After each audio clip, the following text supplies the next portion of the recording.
The heat out here is a physical weight. It presses down on your shoulders, heavier than the ruck, heavier than the plate carrier digging into my traps. But the heat isn't the problem. The problem is the silence. You realize pretty quickly in the Nevada wastes that silence isn't peace. It's just a pause before the scream. I've been tracking the coordinates from that encrypted drive I pulled off the dead PMC in Reno for 3 days now. No water sources, just hard-packed sand, sagebrush, and the occasional dried-out husk of a coyote. Or what used to be a coyote before the infection twisted its biology into something unrecognizable. My boots crunch on the gravel, a sound that feels deafening in the stillness. I check the perimeter. Clear. I check my 6. Clear. I raise the suppressed AR-15, scanning the horizon through the optic. There. Just barely visible through the shimmering heat haze. Chain link fences topped with razor wire, angled inward.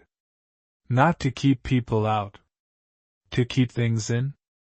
I approach slowly, keeping low to the ground. Tactical discipline is the only religion left. Move, stop, listen. Move, stop, listen. The wind kicks up dust, stinging my eyes, but I don't blink. I can't afford to. As I get closer to the perimeter, the scale of the facility becomes apparent. It's massive, mostly subterranean, with only the concrete ventilation stacks and the guard shack visible above ground. The gate is breached. Not unlocked, breached. The heavy steel frame is bent outward, like something rammed it with the force of a freight train from the inside. That's my first red flag. If the military couldn't hold this place with heavy ordnance, what chance does one man with a scavenged rifle and 3 mags of 5.56 have? But I need the meds. The rumors said this was a CDC triage center before it went dark. If there are antibiotics in there, it's worth the risk. If there's a cure, well, I stopped believing in fairy tales a year ago. I slipped through the gap in the gate. The asphalt of the parking lot is cracked, weeds growing through the fissures. Cars are scattered, but not in a traffic jam pattern. They were pushed aside. I moved toward the main blast doors. They are ajar. Just a crack, maybe 2 feet wide. Darkness spills out of them like a physical substance. I reach up to my helmet and flip the NVGs down. The world turns into green phosphor and graying. I take a breath, tasting the stale, recycled air drifting out from the complex. It smells like copper and rot, blood and decay. I squeeze through the gap, the metal scraping against my hydration pack. Inside it's a tomb. The emergency lights are long dead.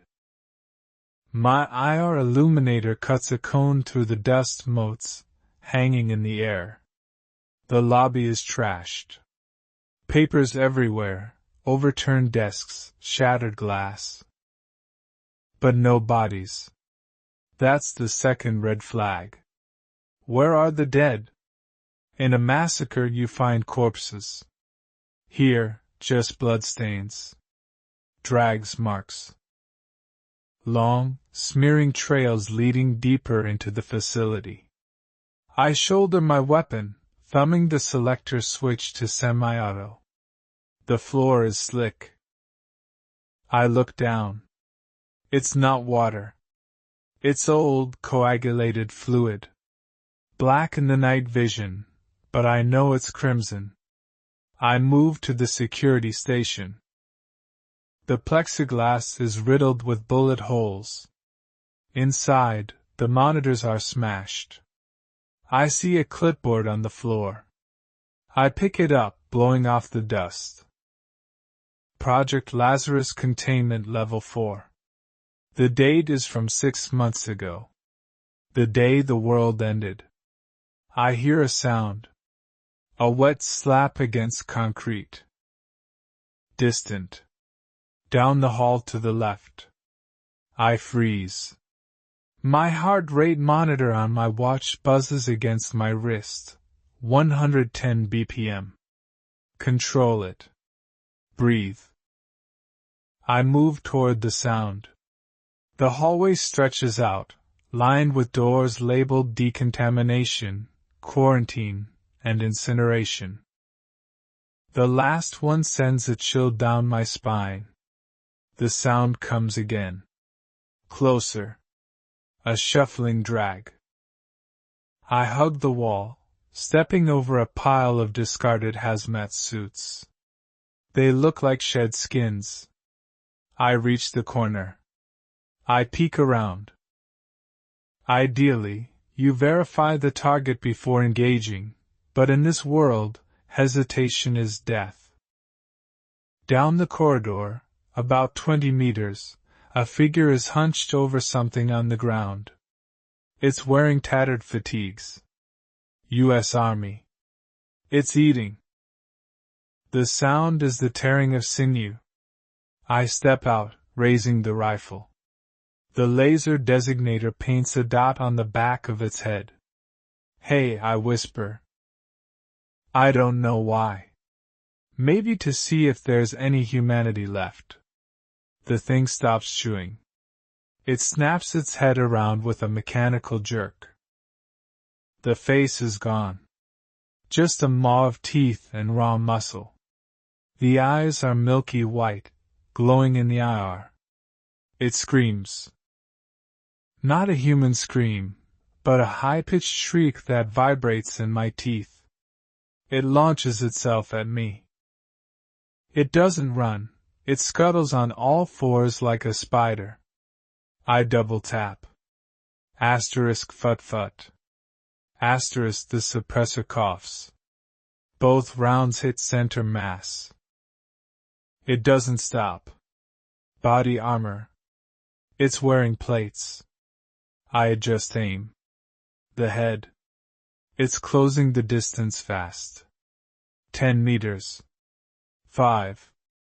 It leaps. I pivot, dropping to a knee, and fire upward. The round enters the underside of the jaw and exits the top of the skull. The creature collapses midair, sliding to a halt inches from my boots. I stand up, scanning for more. The shriek would have alerted others. Silence returns, heavier than before. I nudge the body with my boot.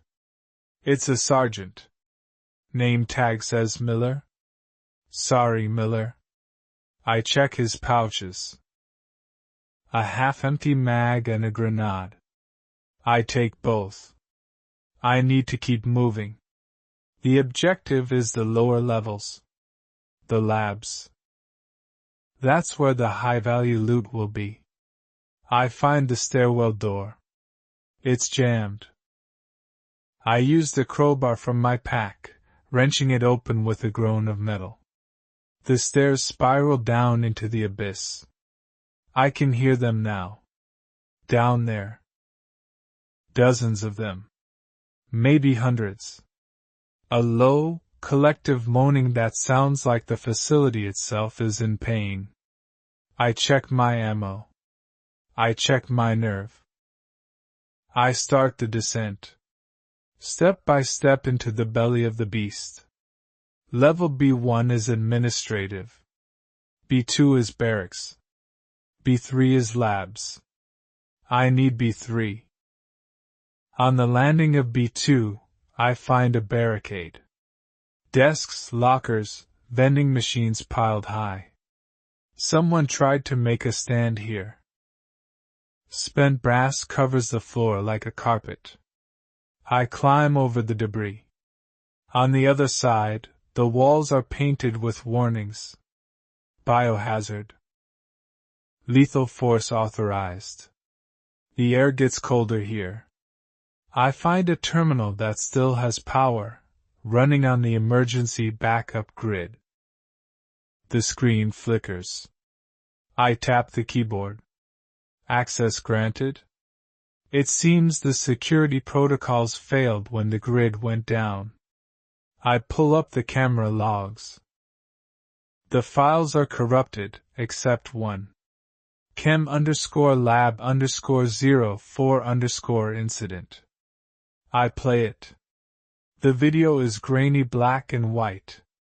Scientists in suits are running.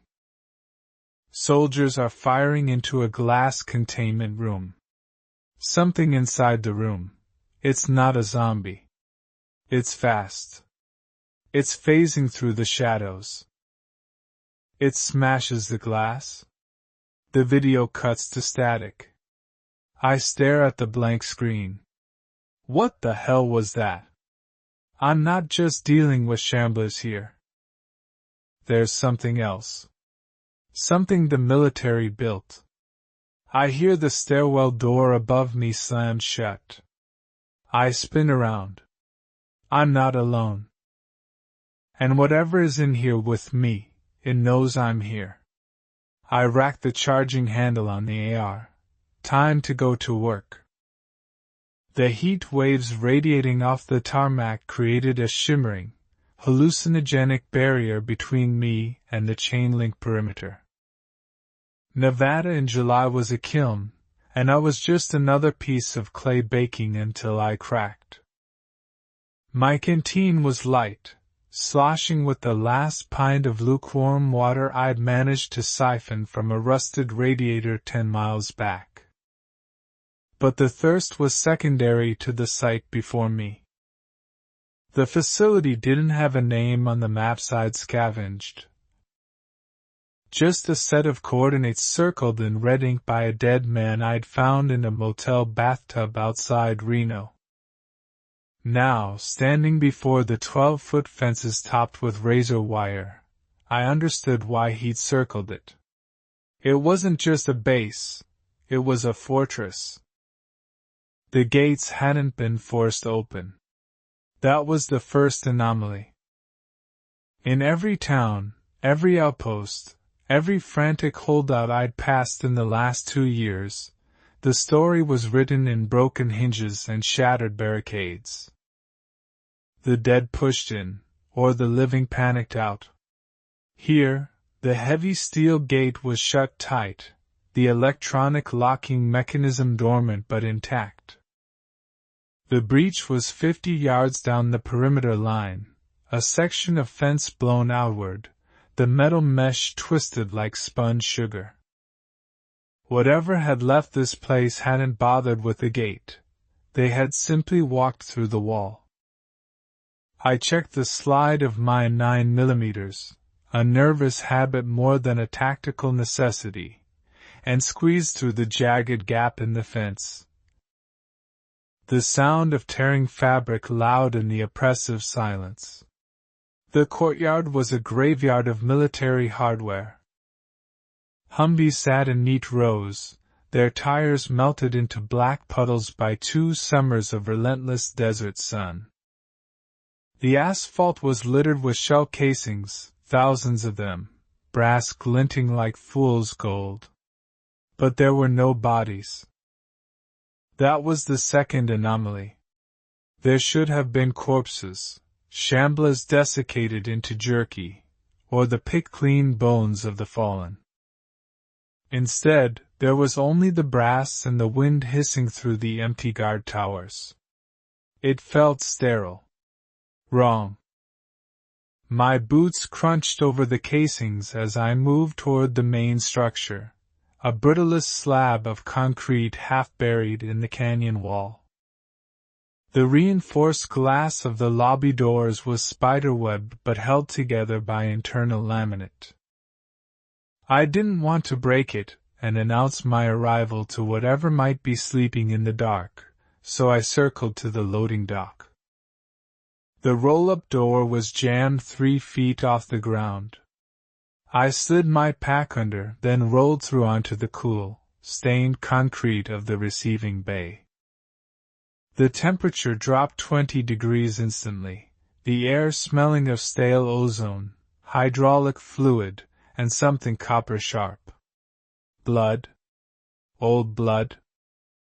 I clicked on my flashlight, the beam cutting a cone through the dust motes. The interior was a labyrinth of corridors color-coded by security clearance. I followed the blue line on the floor, logistics, hoping for supplies, but my eyes kept drifting to the red line labeled containment. The silence here was heavier than outside. It pressed against my eardrums, a physical weight. I found the first body near the elevator bank. He was wearing full tactical gear, the black armor bulky and dusty.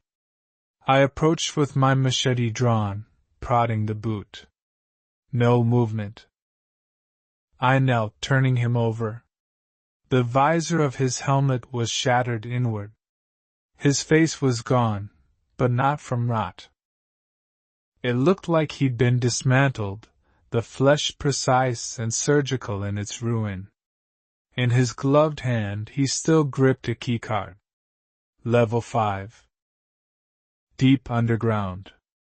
I took it, wiping the dried gore on his pant leg, and looked at the elevator call button. No power. I pried the doors open with the tip of the machete. The shaft was a gaping throat plunging into absolute blackness. I clipped my flashlight to my shoulder strap and grabbed the maintenance ladder. The descent was a nightmare of echo and strain. Every rung I grabbed groaned, the sound reverberating down the shaft like a dinner bell. I counted the floors as I passed the pry-open doors. B1. B2. B3. At B4, the air changed again. The stale, mechanical smell was replaced by a sweet, rot-tinged humidity. It smelled like a greenhouse built on a mass grave. I reached the landing for B5, the ladder slick with a strange, viscous condensation. I jammed the keycard into the reader beside the shaft doors, expecting nothing. Instead, a green LED blinked to life. The facility wasn't dead, it was hibernating. The hydraulics hissed, and the doors slid open. B5 was fully powered. Emergency lighting bathed the corridor in a throbbing red glow. The hum of ventilation fans was a low vibration in the floor. I stepped out, my weapon raised. This wasn't a barracks or a storage depot. The walls were glass, revealing labs on either side. I walked past rows of empty cages, the kind used for primates, then larger reinforced cells. The glass was smeared with fluids on the inside. I stopped at a terminal station that was still flickering with a screensaver, the U.S. Department of Defense logo rotating endlessly. I tapped the spacebar. Project Lazarus Sector 4 status, critical failure. I scrolled through the logs, my heart hammering against my ribs. The dates went back to the beginning, before the news anchors started screaming, before the cities burned. They hadn't been trying to cure a virus. They had been trying to build a soldier that didn't need food, sleep, or morale. They succeeded, and then they lost control. The last entry was a frantic scrawl of typos, subjects showing hive coordination. They are learning. Seal the lower levels. A sound tore me from the screen. A wet, slapping sound, like raw meat hitting tile. It came from the end of the corridor, where the red line terminated at a massive blast door labeled primary incubation. The door was dented outward, the steel buckling as if something colossal had rammed it from the inside. And it was open. Just a crack. I should have turned back. I should have climbed the ladder, ran into the desert, and taken my chances with the thirst. But the logic of the scavenger took over. Where there was high-level research, there were high-level resources. Hazmat suits, medical caches, weapons. I moved forward, stepping silently. The humidity spiked as I neared the blast door. The floor was covered in a thick, translucent slime.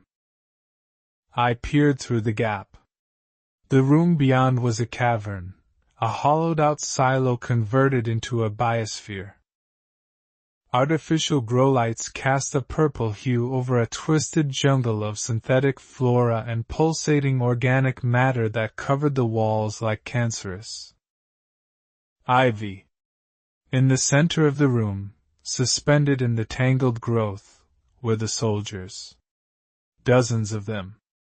They weren't walking. They were fused into the biomass, their armor absorbed into the walls, their limbs twitching in unison.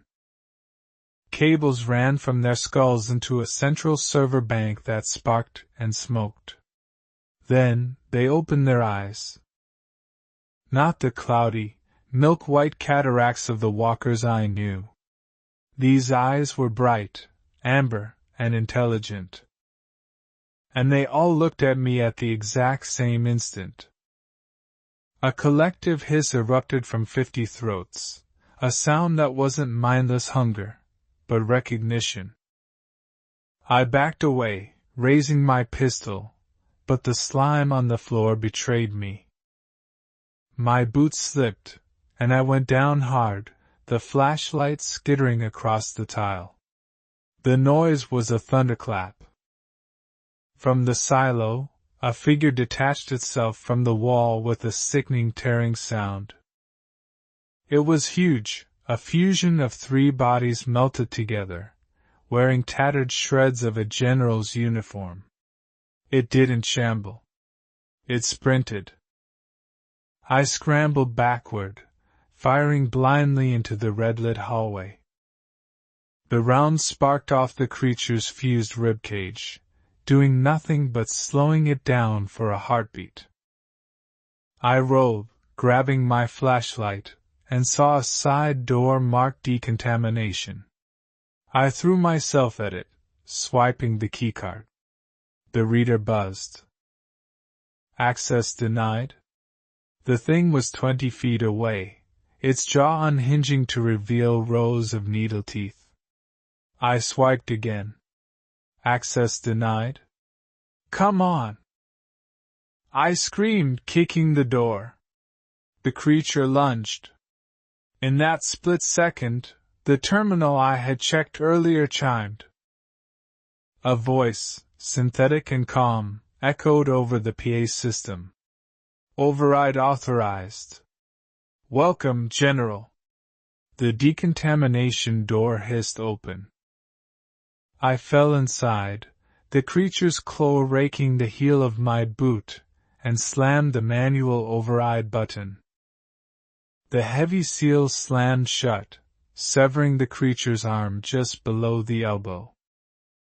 The limb thrashed on the floor of the airlock, fingers clutching at nothing, before dissolving into a black puddle. I lay on the floor, gasping, staring up at the ceiling of the small white room. The PA voice returned. Contamination detected. Initiating purge cycle in T-10 seconds. Vents in the ceiling opened. I scrambled up, looking for a way out, but the room was sealed tight. Gas began to hiss into the chamber. I pulled my shirt over my nose, coughing, my eyes watering. But it wasn't poison. It was cold. Freezing. As the mist cleared, a monitor on the wall flickered to life. A face appeared, pixelated, weary, wearing a lab coat. It was a recording. If you are seeing this, the containment AI has identified you as human. That means the hive hasn't taken the control room yet. My name is Dr. Eris Thorne. I am currently locked in the sub-level 8 vault. I have the antidote. But I can't get out, and they can't get in. You need to come down here. You need to finish what we started. The video cut out, replaced by a map of the facility. A blinking light showed my location, and a long, winding path downward to level 8. Between me and the cure was 3 floors of that biomechanical hellscape. I looked at the severed arm dissolving on the floor, then at the machete in my hand. The desert offered a slow death. This place offered a fast one. Sub-level 8. I whispered to the empty room. Let's go. The heat shimmer off the asphalt was enough to make me question my sanity. But the concrete monolith rising out of the scrub brush was real enough. It sat nestled in a jagged scar of the Nevada landscape.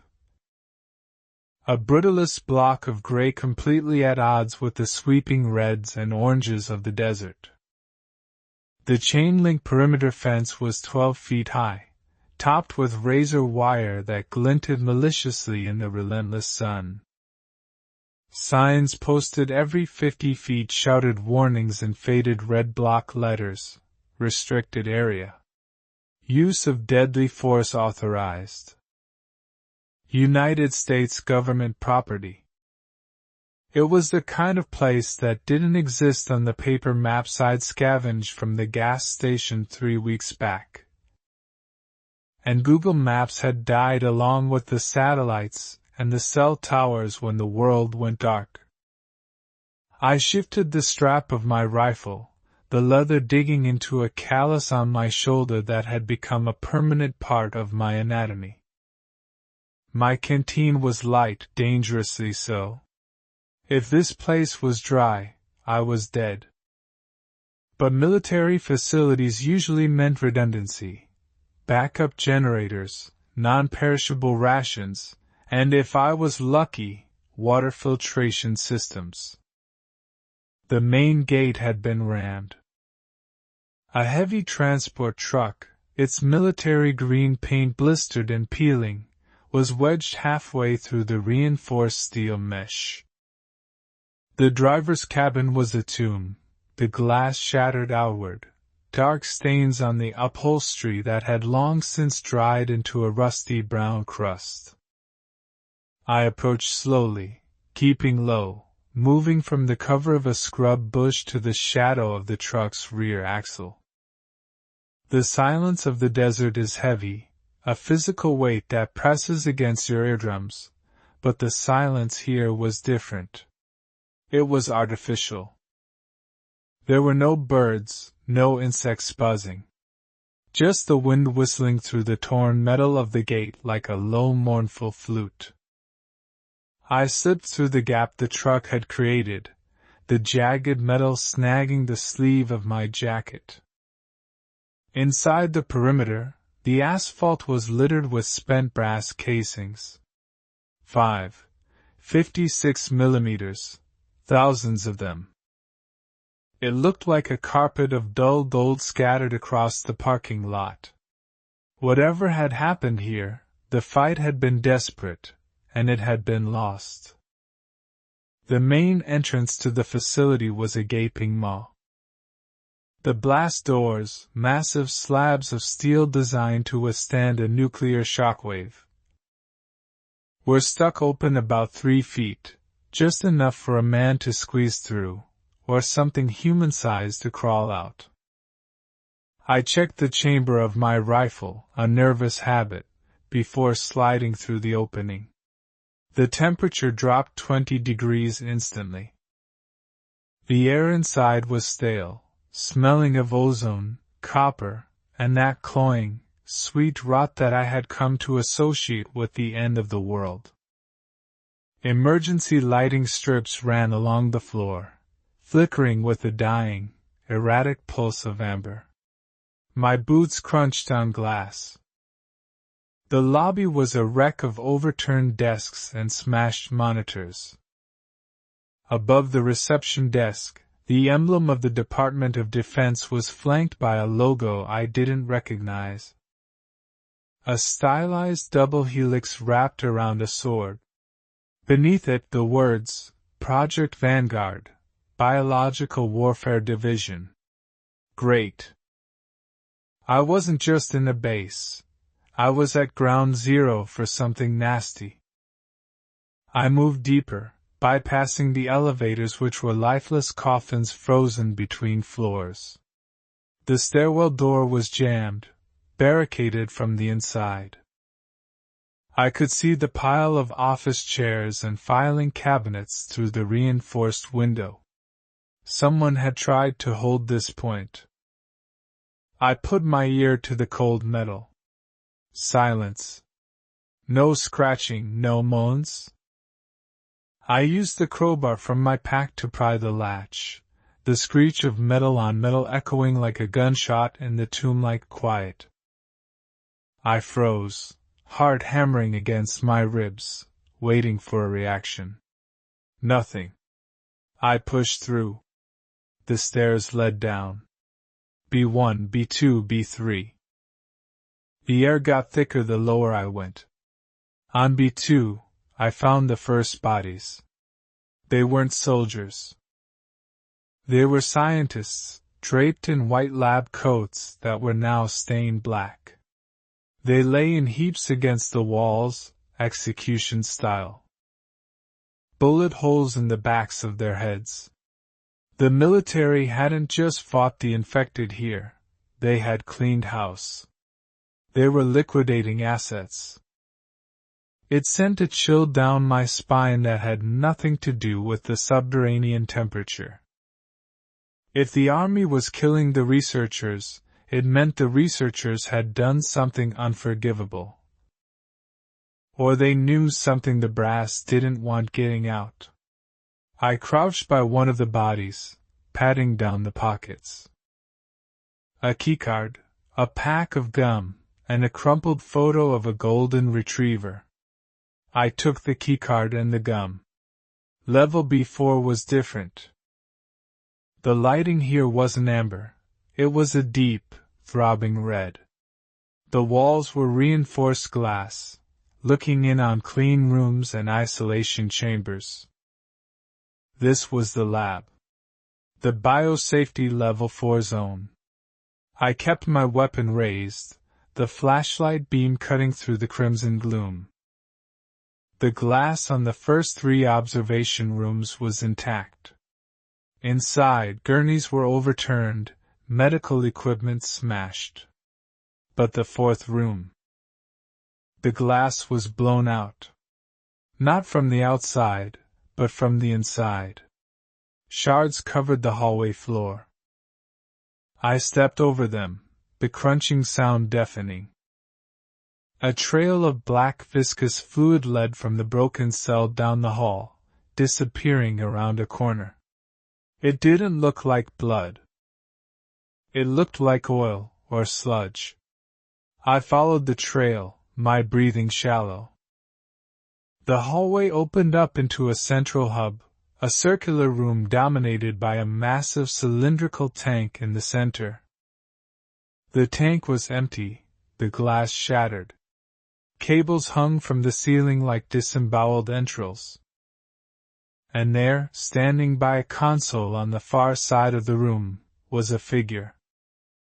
It was wearing tactical gear, heavy ceramic plates over fatigues, but it stood wrong. It was hunched, its spine curved at an impossible angle. I raised my rifle, aligning the iron sights with the back of its helmet. "Don't move," I whispered, the sound barely escaping my lips. The figure didn't turn. It twitched. A spasmodic jerk of the shoulder. Then I heard it, a sound like wet leather stretching. The figure turned slowly. The faceplate of the helmet was gone. Inside, where a face should have been, was a mass of fungal bloom. A cauliflower-like explosion of gray and red tissue that had burst through the jaw and sinus cavity. It had no eyes, but it snapped its head toward me with terrifying precision. This wasn't a walker. This wasn't the slow, shambling death I was used to on the surface. This was something else. A product of the lab. It shrieked, a high-pitched, oscillating noise that scrambled my thoughts, and lunged. It crossed the 30 feet between us in a second, moving on all fours like a spider. I fired. The rifle barked, the muzzle flash illuminating the nightmare for a split second. The rounds impacted the chest plate, knocking the creature back, but it didn't drop. It absorbed the kinetic energy and scrambled sideways, up the wall. It was clinging to the ventilation ducts. I adjusted my aim, tracking the shadow. It leaped.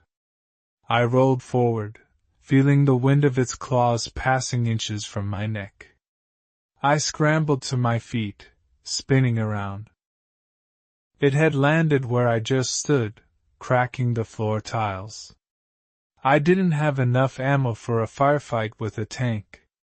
I needed to run.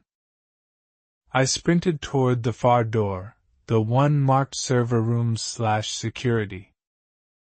I could hear the skittering of claws on the linoleum behind me, closing the distance. I slammed into the door, swiping the blood-stained keycard I'd looted earlier. The reader beeped, a miraculous, happy little chirp, and the lock disengaged. I threw myself inside and slammed the door shut, locking the deadbolt just as a heavy weight slammed into the metal from the other side. The door buckled slightly, dust falling from the frame. Another slam. Then a scratch. Then silence. I slid down the door, gasping for air, my hands shaking so bad I nearly dropped my rifle. The room was cool, filled with the hum of backup servers that were somehow still running. Blue LEDs blinked in the darkness. I was safe, for the moment. But I was trapped. I looked around the room. It was a security station. Monitors lined the wall, most static, but a few showing live feeds of the facility. I saw the hallway I just left. The thing was there. It was pacing. And it wasn't alone. On the feed I saw two more shadows detach themselves from the ceiling. They were hunting. I turned my attention to the main console. If I was going to die here, I wanted to know why. I wiped the dust off the keyboard and hit the spacebar. The screen flared to life, demanding a password. I tried the name on the ID card. J. Reed. Access denied. I tried password. Access denied. I looked around the desk. Under the keyboard, taped to the bottom, was a sticky note. Classic human laziness. Vanguard 01. I typed it in. The screen unlocked. Files, logs, camera archives. I clicked on the most recent video log. A man in a lab coat, disheveled, bleeding from a cut on his forehead, appeared on screen. He looked directly into the lens, his eyes wide with mania. Day 412, the man whispered. The containment protocols have failed. Subject 0 has breached the isolation ward. The military. They tried to burn it out, but they don't understand. It feeds on trauma. It feeds on adrenaline. The weaponization program was a success, but we lost the kill switch. If you are seeing this, do not engage the subjects. They learn. They adapt. The man on the screen paused, looking off camera as a banging sound echoed in the background of the recording. We thought we were making soldiers that couldn't die. Instead, we made predators that can't stop eating. I'm sealing the lower levels. God forgive us. The video cut to static. I sat back, the blue light of the monitor washing over me. They learn. They adapt. I looked back at the security feed. The 3 creatures in the hallway had stopped pacing. They were all staring up at the security camera. They were looking at me. One of them tilted its head, and then, with deliberate slowness, reached up and smashed the lens. The monitor went black. I wasn't the hunter in this facility. I was the bait. And I had just rung the dinner bell. I checked my magazine. 12 rounds. I looked at the ventilation grate in the corner of the room. It was small, tight, but it led away from the hallway. It was my only way out. I unscrewed the grate, the metal clattering softly. As I pulled myself into the claustrophobic darkness of the vent, I heard the door to the security room groan. Metal began to tear. I started to crawl.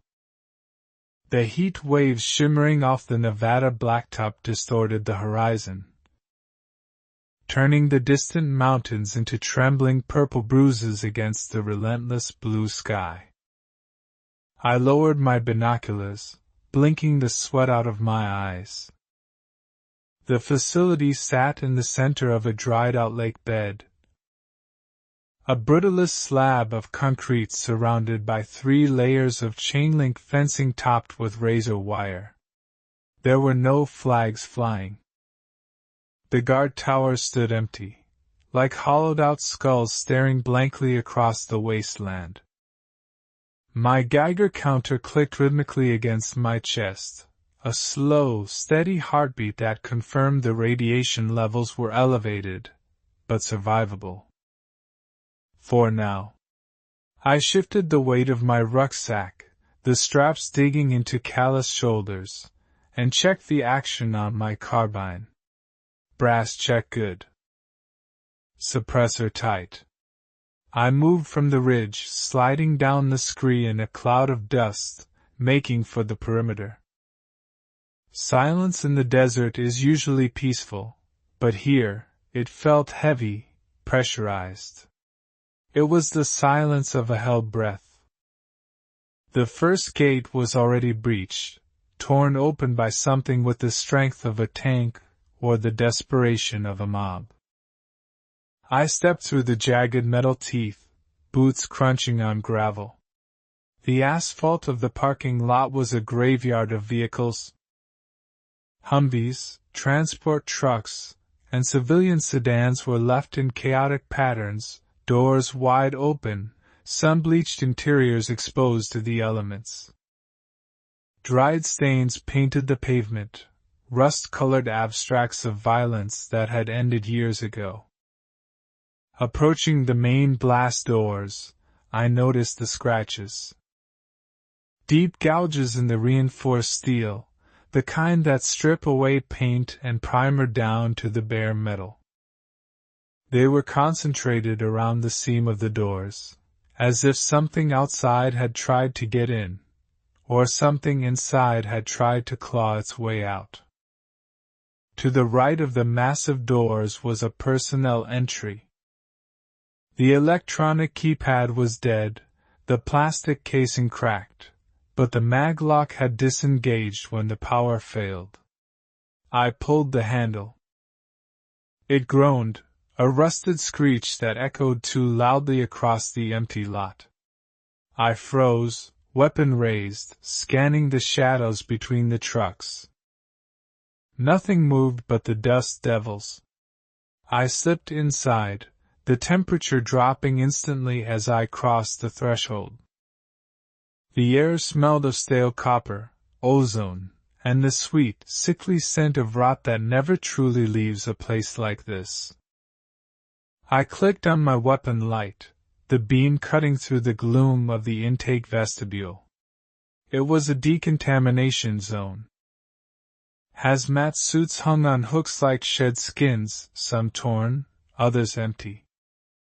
On the floor, a corpse huddled in the corner, reduced to a skeleton in tattered fatigues, a service pistol resting near the hand bones. I knelt, checking the magazine. Empty. He'd fired every round before the end. I took the gun anyway. Spare parts were worth their weight in gold. Moving past the airlock, I entered the main atrium. It was cavernous, a testament to black budget spending. A reception desk sat in the center, overshadowed by a massive corporate logo on the far wall. United States Biodefense Research Directorate, Site 4. The emergency lighting was running on a backup loop, amber strobes pulsing every few seconds, casting long, jumping shadows that played tricks on the mind. I kept my breathing shallow. In enclosed spaces, the infected can hear a gasp from 2 floors away. I vaulted the desk, checking the terminals. Dead. But a clipboard lay on the floor, covered in a layer of dust. I wiped it off. It was a shift log from day 0. The handwriting started neat and devolved into erratic scribbles. Subject 82 breached containment.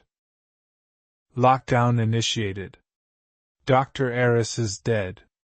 They aren't stopping. God help us. Standard apocalypse literature. I pocketed the log and moved toward the elevator banks. The shafts were dark, the cars stuck somewhere in the bowels of the facility. I pried open the doors to the stairwell. A cold draft rushed up, carrying the distinct, metallic tang of blood. I began the descent. Level 1, Administration. Level 2, Barracks. I skipped them. The good stuff, the food, the ammo, the answers, would be in the labs or the armory deeper down. I reached the landing for Level 4, Research and Containment. The door was reinforced, a thick slab of steel with a small viewing window. I peered through. The hallway beyond was bathed in the red glow of emergency containment lights. I pushed the door open, the hinges surprisingly silent, well-oiled. The hallway was a disaster zone. Overturned gurneys, shattered glass, and papers strewn everywhere. But it was the walls that drew my eye. Bullet holes pockmarked the concrete at chest height, a firing line. And opposite them, the stains. Splatter patterns that suggested high-velocity impacts. I stepped over a barrier of sandbags, my boots landing softly on the linoleum. That's when I heard it. A wet, slapping sound. Like raw meat hitting a butcher's block. I froze, pressing myself into a recessed doorway. The sound came again, closer. Slap. Drag. Slap. Drag. Around the corner, 20 meters down, a shape emerged from a side lab. It wasn't like the shamblers on the surface. This thing was wearing body armor, a tactical vest and greaves. It had been a soldier once. It was missing an arm, the stump cauterized or healed over in a bulbous mass of scar tissue. But the terrifying part was the face. Or lack of it. A fungal growth, gray and hard like stone, had erupted from the nasal cavity, blinding it, turning its head into a sensory cluster. A clicker variant? No, this was different. The fungus pulsed. I raised the carbine, aiming for the center of the mass. The suppressor would help, but if this thing screamed, the acoustics of the hallway would ring the dinner bell for every Z in the sector. I needed a clean kill. The creature paused, its head twitching. It sensed the change in air pressure, or maybe it smelled the sweat I was trying to suppress. It let out a low, chittering sound, the fungus vibrating. I squeezed the trigger. Fut. The round struck the fungal plate, chipping it but not penetrating. The creature roared, a sound like tearing metal, and charged. It was fast, terrifyingly fast for something that moved with a limp. I fired again, a double tap to the chest, hoping to break the sternum or hit the spine. The round sparked off the ceramic plate in its vest. Damn it, I hissed, abandoning stealth. I switched the selector to full auto. The creature was 10 meters away. 5. I dropped to a knee, aiming for the legs, the only exposed flesh. I walked a burst of fire across its shins. Bones shattered, and the thing collapsed forward, its momentum sending it skidding toward me. It clawed at the floor, snarling, trying to drag itself the final few feet. I didn't hesitate.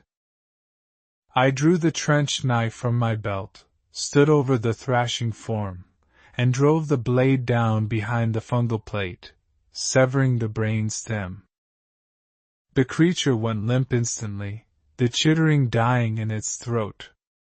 I stood up, chest heaving, listening.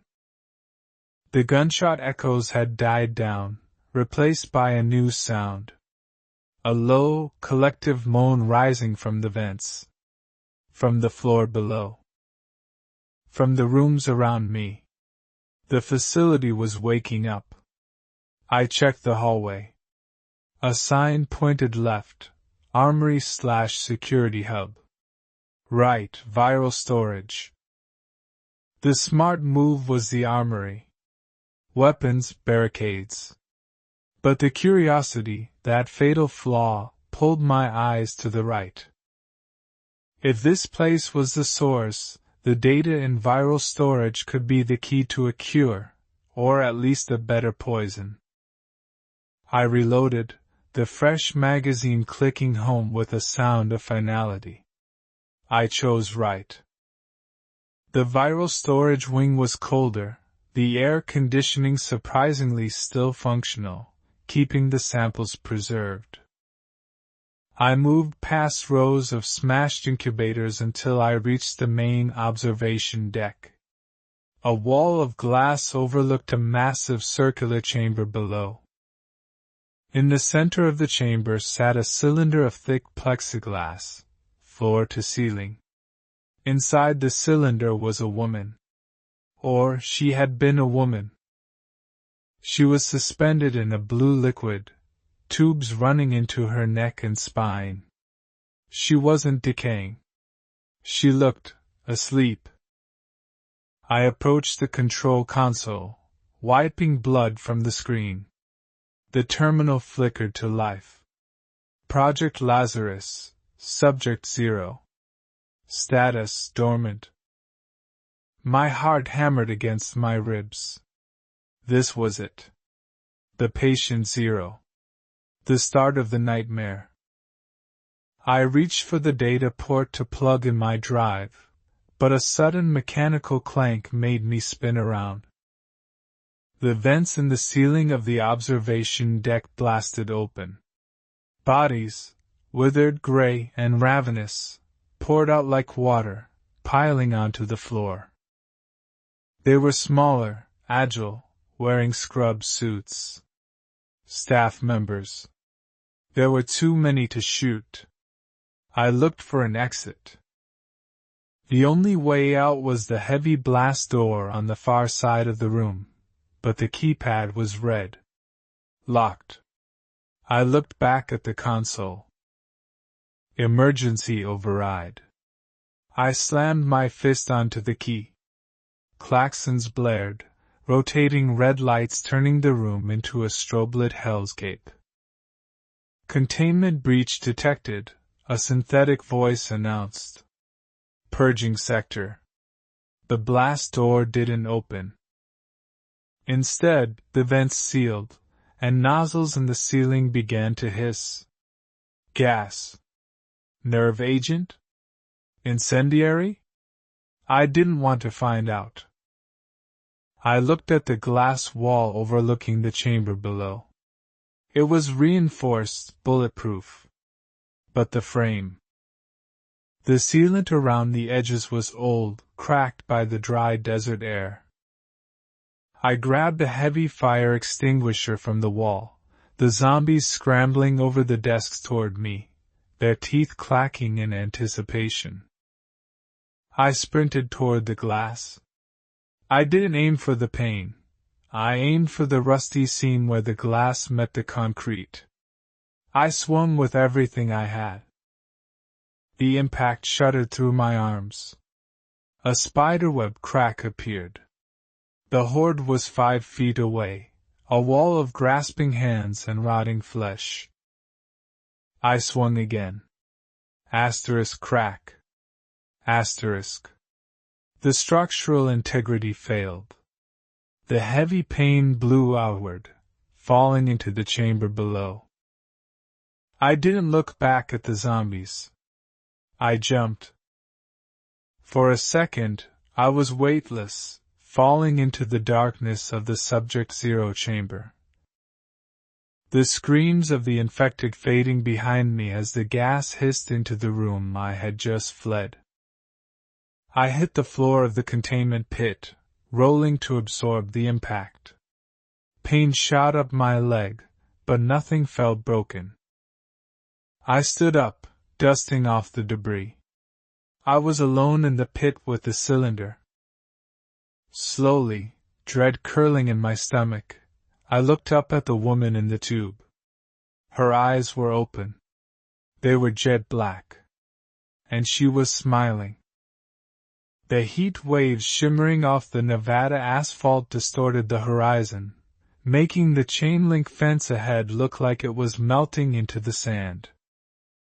I took a swig from my canteen, warm, metallic-tasting water that did little to quench the thirst clawing at the back of my throat, and squinted at the sign.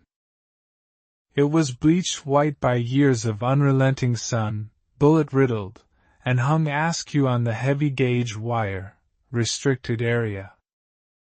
Use of deadly force authorized. Department of Defense. Below it, half buried in a drift of red sand, was a secondary warning about biological contaminants. Standard operating procedure for the end of the world, really. I wiped the sweat from my brow, shifting the strap of my rifle. The silence out here was heavier than the heat. No birds, no wind, not even the distant groan of the undead that usually formed the background noise of my existence. Just the oppressive stillness of a tomb. I approached the guard shack cautiously. The barrier arm was down, locked in place, but the glass of the booth was shattered outward. Inside, a skeleton in tattered fatigues sat slumped over a console, a rusty sidearm on the floor beneath its bony fingers. Suicide. A common enough sight in the early days, before the instinct to survive at any cost overrode the despair. I nudged the door open with the barrel of my AR-15, the hinges screaming in protest. A quick toss of the interior yielded a half-empty box of 9mm ammunition and a plastic keycard on a lanyard around the corpse's neck. I took both. The card was labeled Clearance Level 4 Project Tantalus. It felt heavy in my hand, a plastic tombstone for whatever secrets lay buried beneath the sand. The main facility was a brutalist concrete block rising from the desert floor like a gray scar. There were no windows, just massive ventilation stacks humming with the ghost of a breeze. The main entrance was a blast door, sealed tight, but the service entrance to the side had been pried open, or perhaps blown open. Judging by the scorch marks on the frame, I slipped inside, the sudden drop in temperature sending a shiver through my sweat-soaked shirt. The air smelled of stale ozone, copper, and that underlying, sweet rot that I had come to associate with death in confined spaces. I clicked on my tactical light, the beam cutting a cone through the swirling dust motes. I was in a loading dock. Crates stamped with biohazard symbols were stacked haphazardly, some toppled over, spilling packing peanuts and smashed glass vials across the concrete floor. I moved deeper, my boots crunching softly on the debris. The facility was running on emergency power. Dim red emergency lights pulsed rhythmically every few seconds, casting long, shifting shadows that made the equipment look like crouching beasts. I swept the corners, checking my 6. Clear. I found a map near the elevators. The complex was shaped like an iceberg. The visible structure was just the tip. 6 levels of sub-basements spiraled down into the earth. The labs were at the bottom. Naturally. If you're going to play God, you do it as close to hell as possible. The elevators were dead, the shafts gaping maws of darkness. I found the stairwell and began the descent. Level B1, Administration. Level B2, Barracks and Logistics. Level B3, Filtration and Power. Level B4, Research. I skipped the first 2.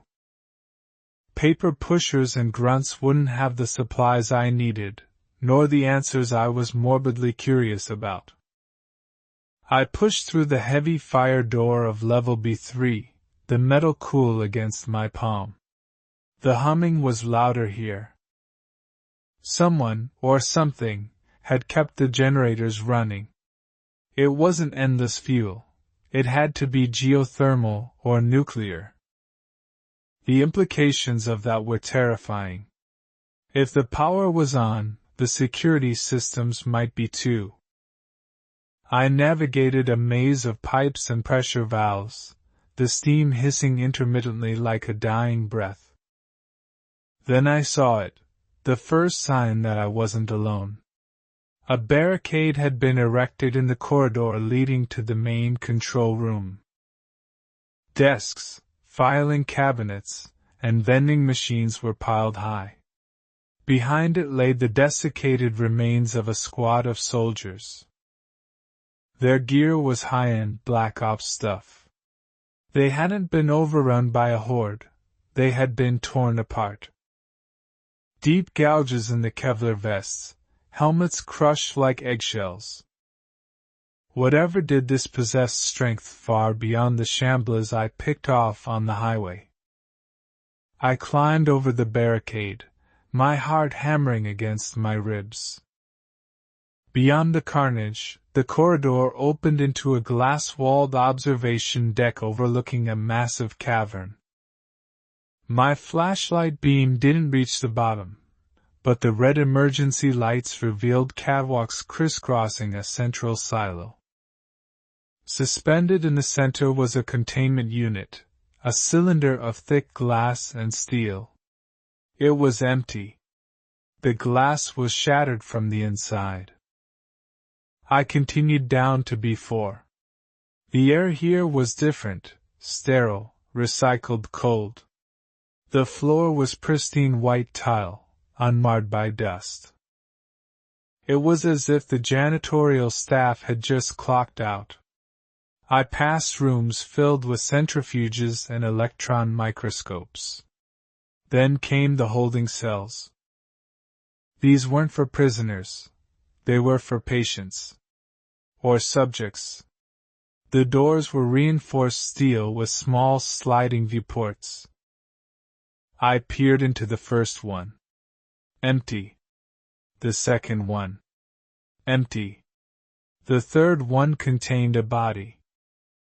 It was strapped to a vertical gurney, tubes running into every visible vein. The skin was translucent, gray, stretched tight over mutated muscle. It looked like a standard infected, but wrong. The bone structure was elongated, the fingers ending in calcium deposits that looked like claws. This wasn't a random mutation. This was engineered. I found a terminal in the nurse's station that was still active. The screen flickered green.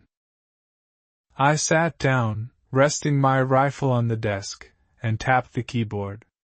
Project Tantalus Day 402. I scrolled through the logs. Subject 112 showing resistance to the sedative.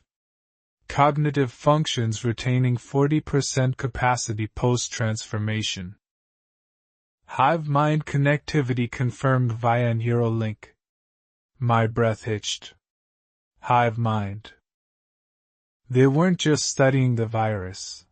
They were trying to command it.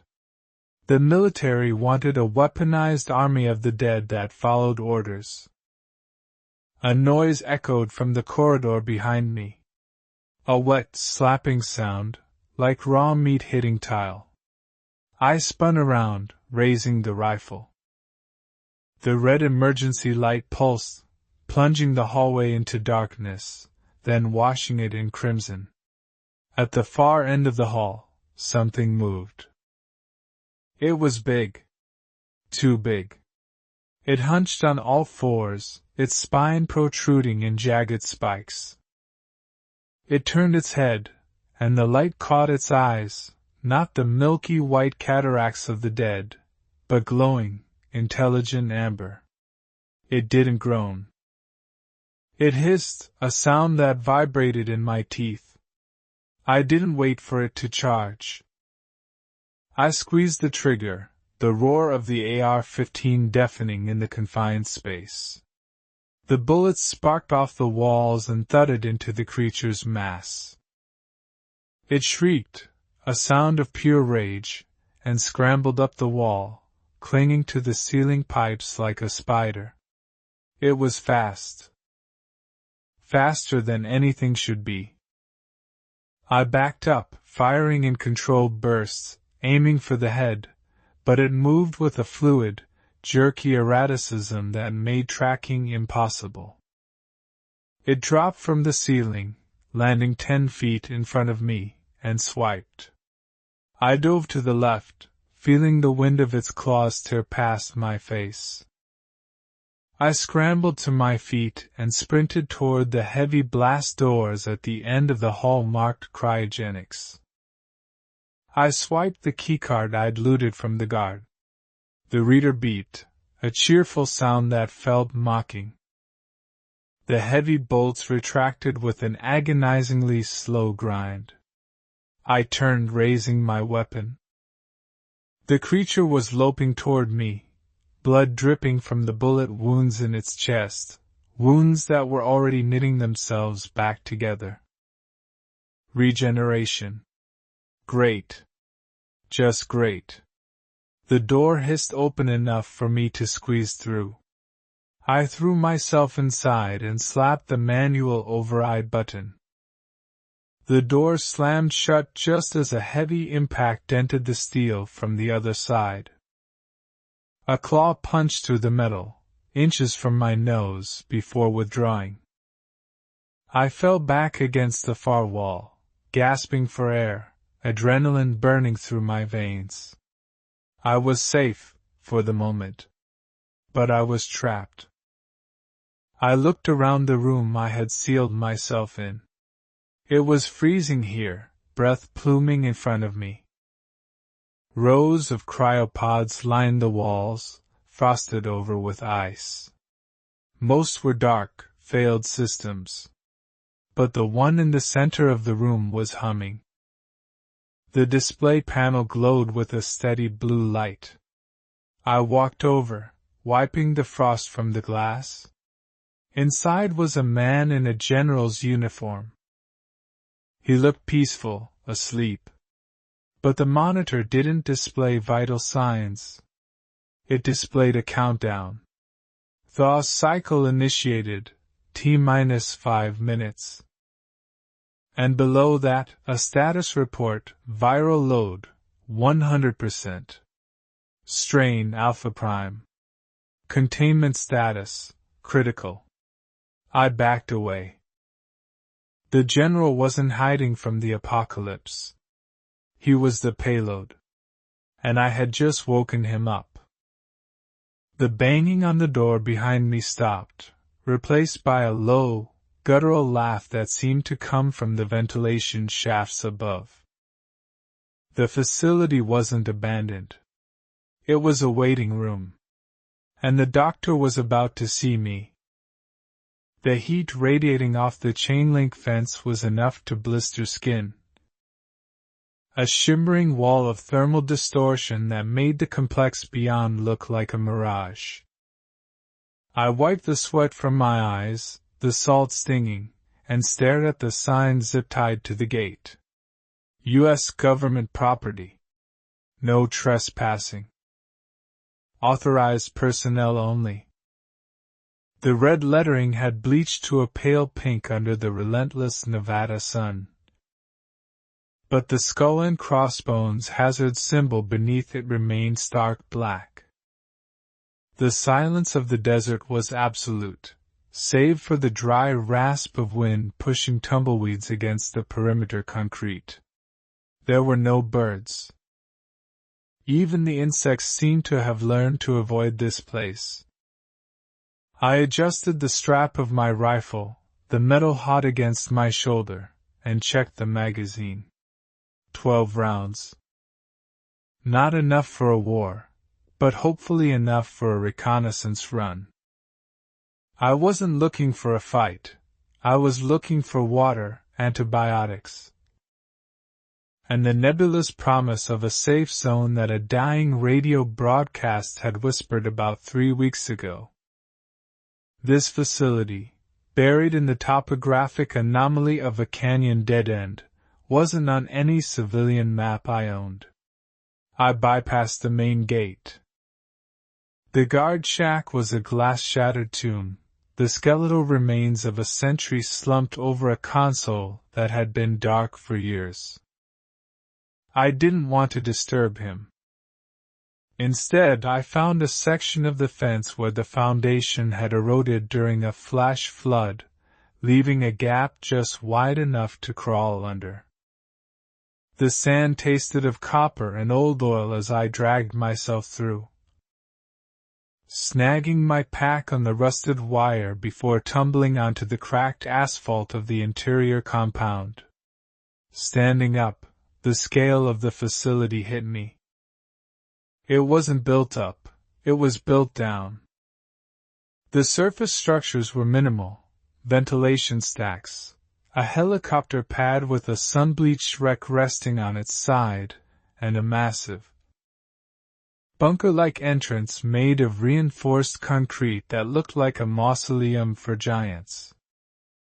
The heavy steel blast doors were sealed, but the personnel access door to the right was slightly ajar, propped open by a boot.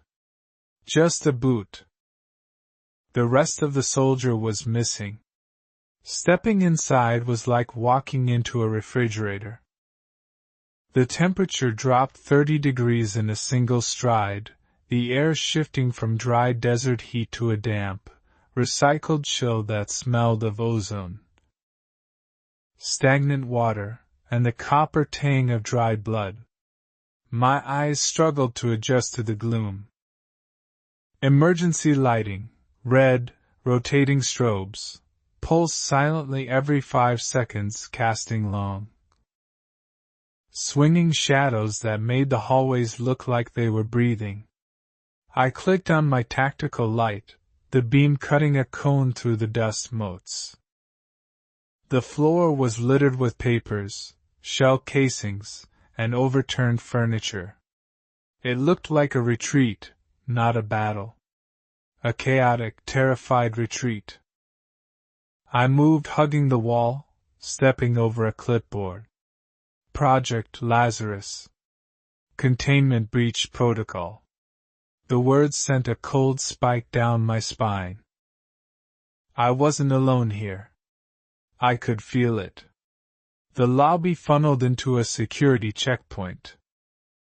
Metal detectors stood silent, flanked by X-ray machines that looked like skeletal ribs. Beyond them, the elevators were dead, their doors pried open to reveal black shafts dropping into the abyss. I approached the edge and shone my light down. The beam died before it hit the bottom, but it illuminated the tangled wreckage of an elevator car stuck between floors about 3 levels down. Something was moving on top of the car. I killed my light instantly, holding my breath. The sound of wet slapping, flesh against metal, echoed up the shaft. Then, a low, guttural chittering. It wasn't the moan of the standard shamblers I'd dealt with in the cities. This was sharper, more alert. I backed away slowly, opting for the stairwell marked Sector B, Research and Biologistics. The stairwell was a claustrophobic spiral of concrete. Every footstep sounded like a gunshot in the acoustic trap. I descended 2 flights, my weapon raised, checking the corners. On the landing of the 3rd sublevel, a body lay propped against the fire door. It was wearing a hazmat suit, the yellow plastic torn open at the chest. The ribcage had been spread wide, the cavity empty. I stepped over it, my boots sticky on the dark residue staining the floor, and pushed through the door. This level was different.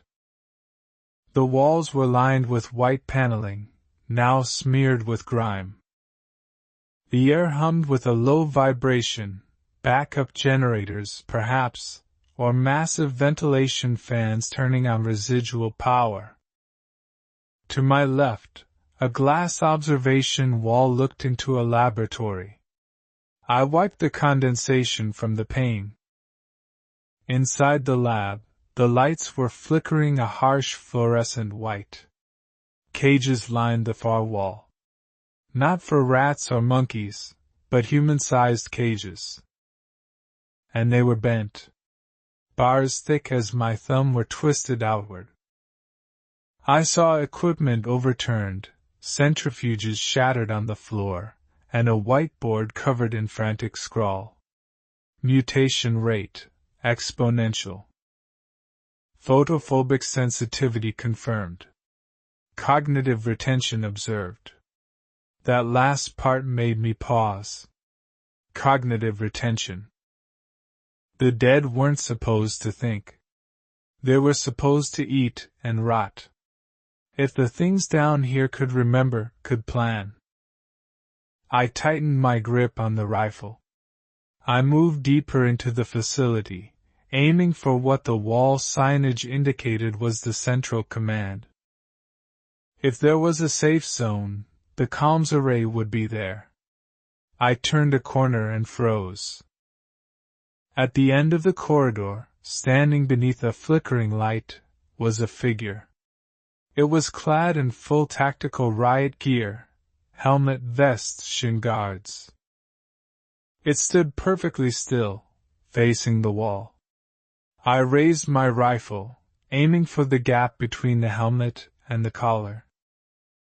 "Hey," I whispered, testing the water. "You alive?" The figure didn't turn.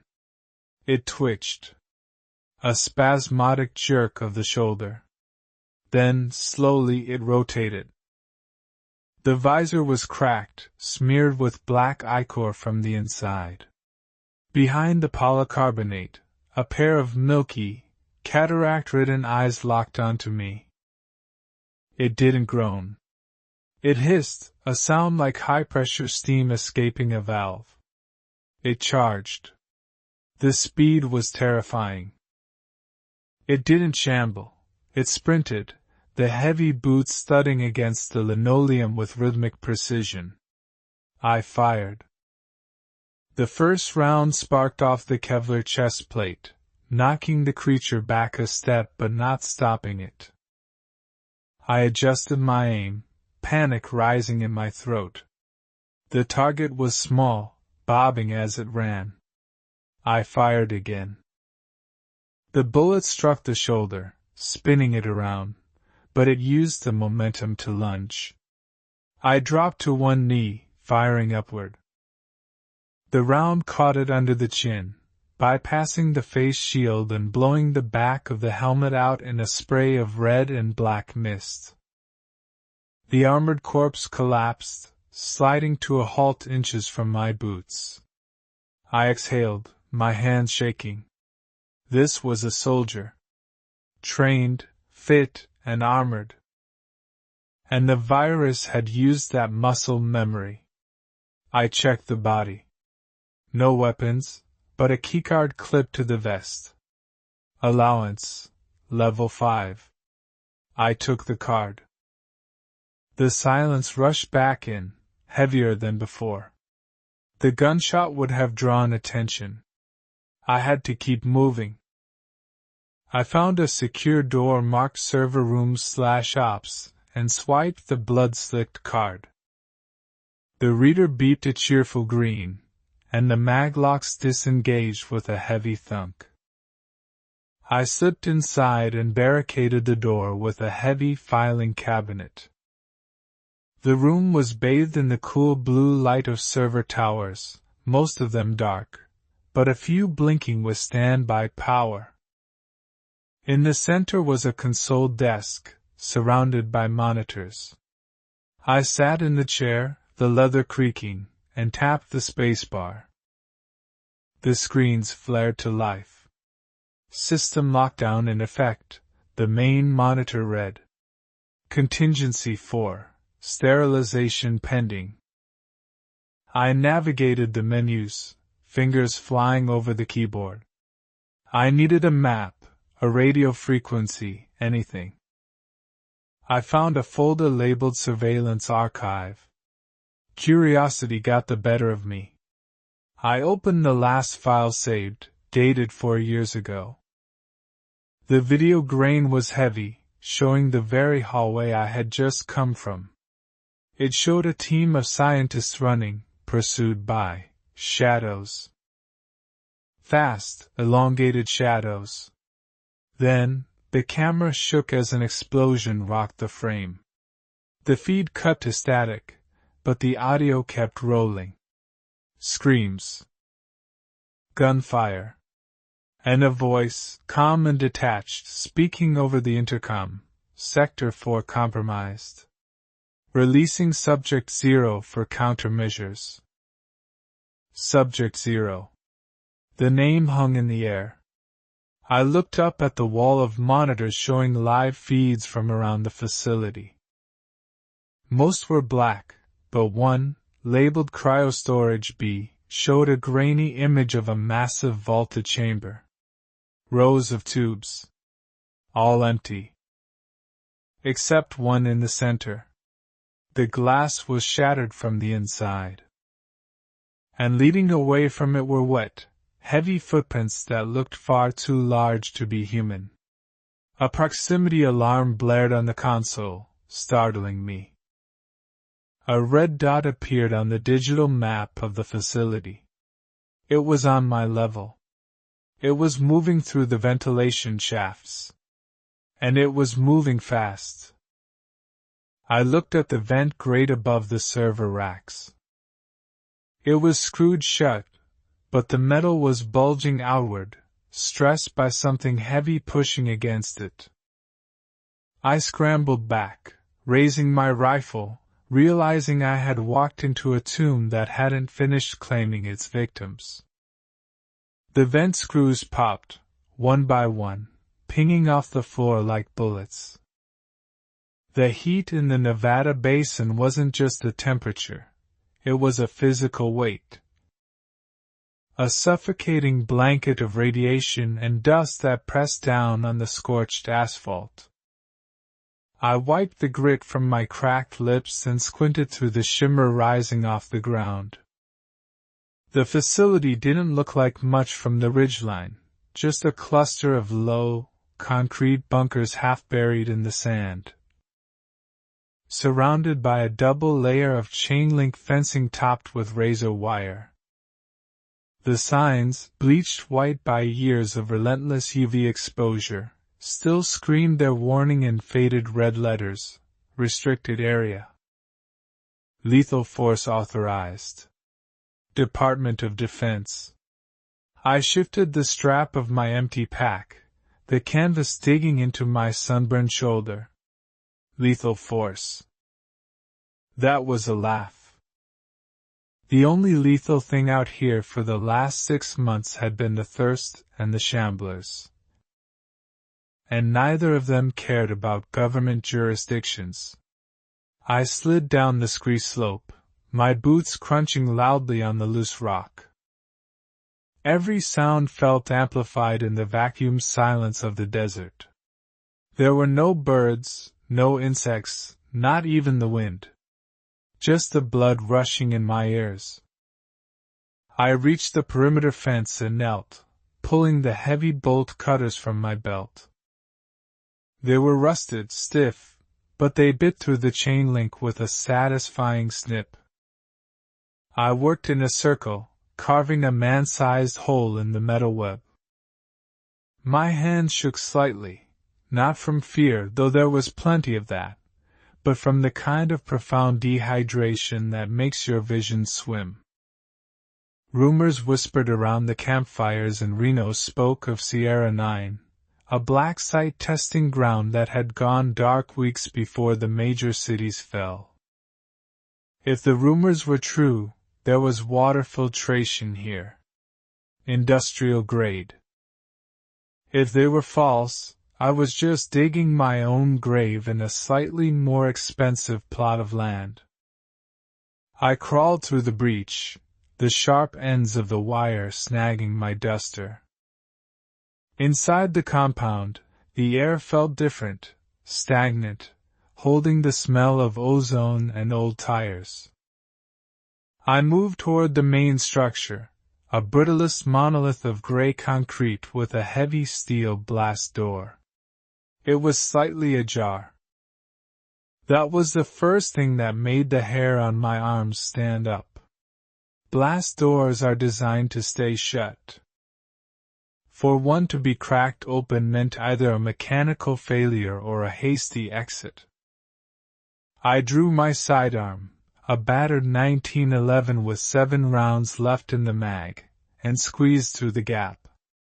The transition was jarring. The blinding white of the desert sun vanished, replaced by the gloom of emergency lighting. Red strobes pulsed rhythmically in the hallway, casting long, dancing shadows against the walls. The temperature dropped 20 degrees instantly. It smelled of recycled air, antiseptic, and something else, something sweet and coppery beneath the chemical sterile scent. Rot. Hello? I whispered. The word died in the heavy air, swallowed by the hum of ventilation fans. I moved deeper, sweeping the corners. The lobby was a freeze frame of panic. Papers were scattered across the terrazzo floor like autumn leaves. A reception desk lay overturned, a computer monitor smashed, its guts spilling out onto the linoleum. I checked the logbook lying open on the floor. The last entry was dated 8 months ago. Subject containment breach in Sector 4. Lockdown initiated. Protocol 9 engaged. Protocol 9. I didn't know what that meant, but judging by the dried brown smear of blood trailing away from the desk toward the elevators, it wasn't good. The elevators were dead, their doors pry-barred open to reveal empty shafts plunging into darkness. I took the stairs. The stairwell was a concrete throat, echoing with the drip of condensation. I descended 1 flight, then 2. The air grew heavier, wetter. On the landing of level B3, I found the first body. It wasn't a walker. It was a soldier, slumped against the wall in full riot gear. His helmet was cracked, the visor shattered inward.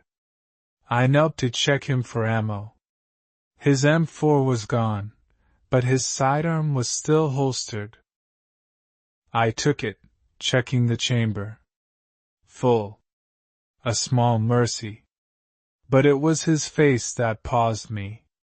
His expression wasn't one of fear. It was confusion. And his skin.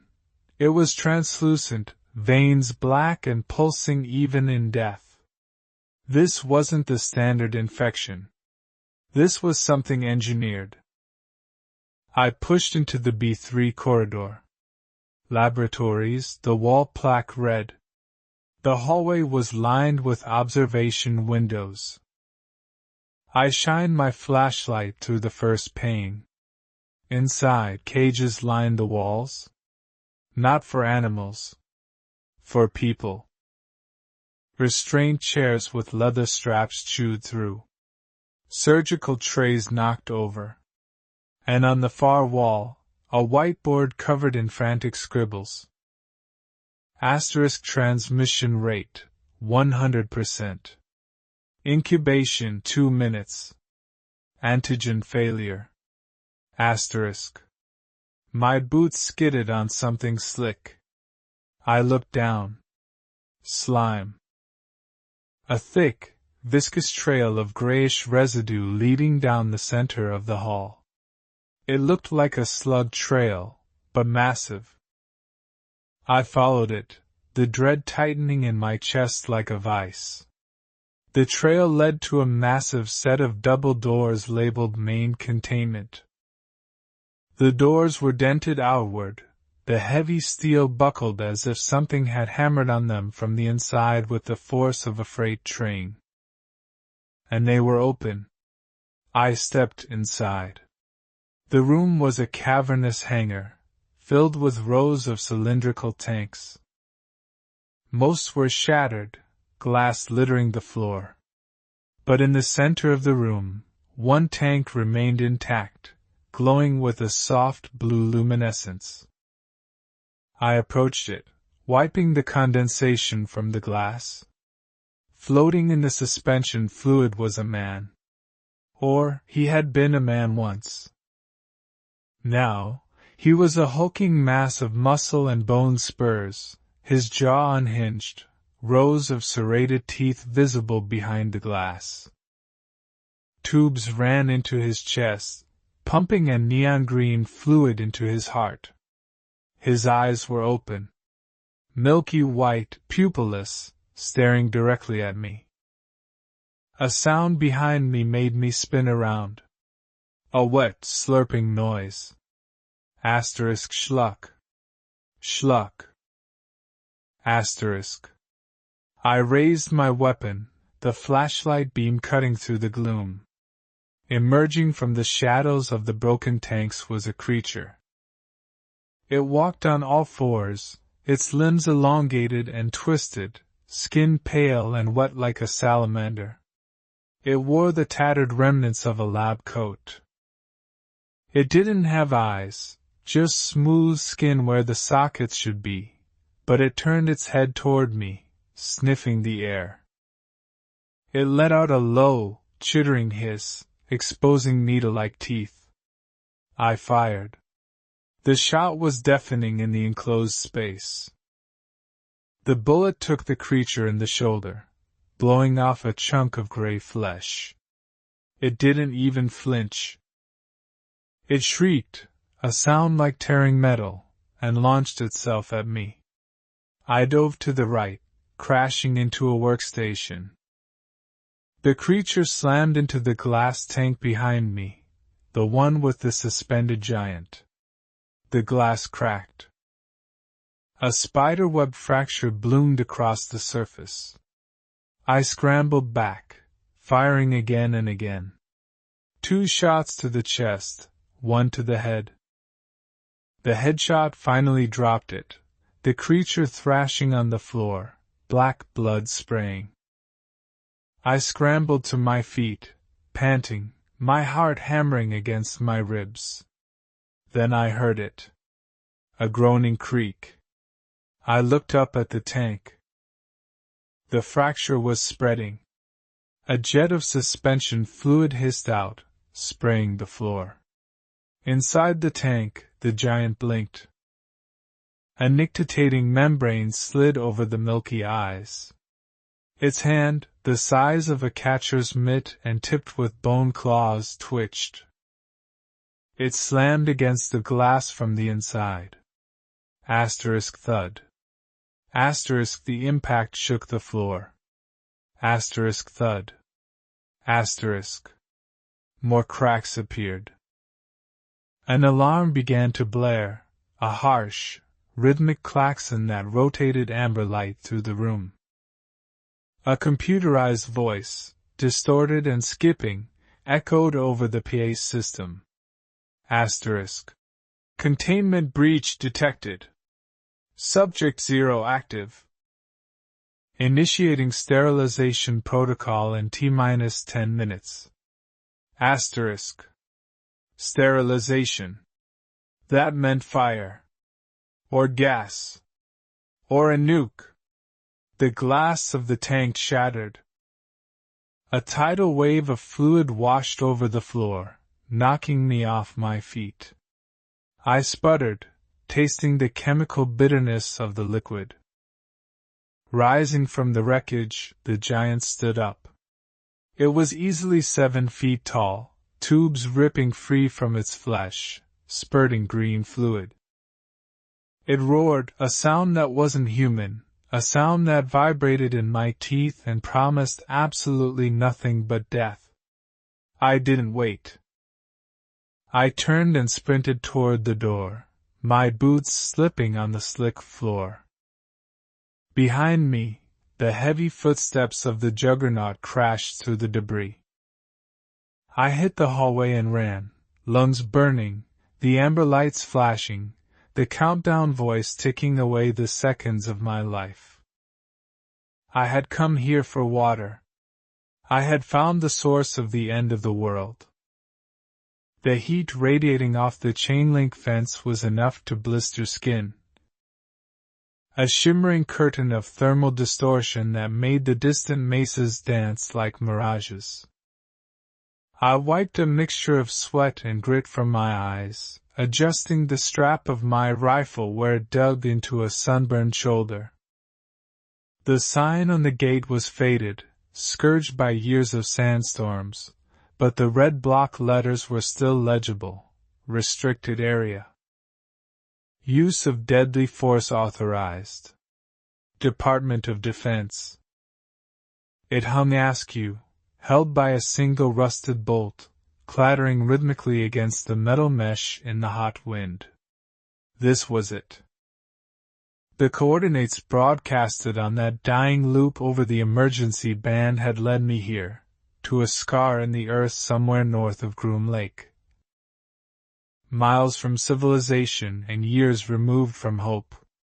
I cut the padlock with the bolt cutters I'd hauled from Vegas.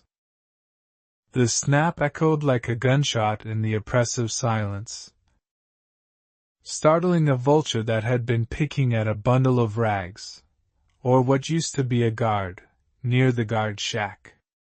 I didn't enter immediately. I waited, listening. The desert has a way of amplifying sound, but beyond the wind and the blood rushing in my ears, there was nothing. No moans. No shuffling. Just the oppressive emptiness. I pushed the gate open, the hinges screaming in protest, and stepped onto the cracked asphalt of the facility grounds. The complex was mostly subterranean. Only a few concrete bunkers and ventilation stacks poked through the desert floor like concrete tumors. My target was the main administrative block, a brutalist slab of gray rising from the sand. The front doors, heavy blast-proof glass, were shattered outward. Whatever had happened here, the violence had come from inside.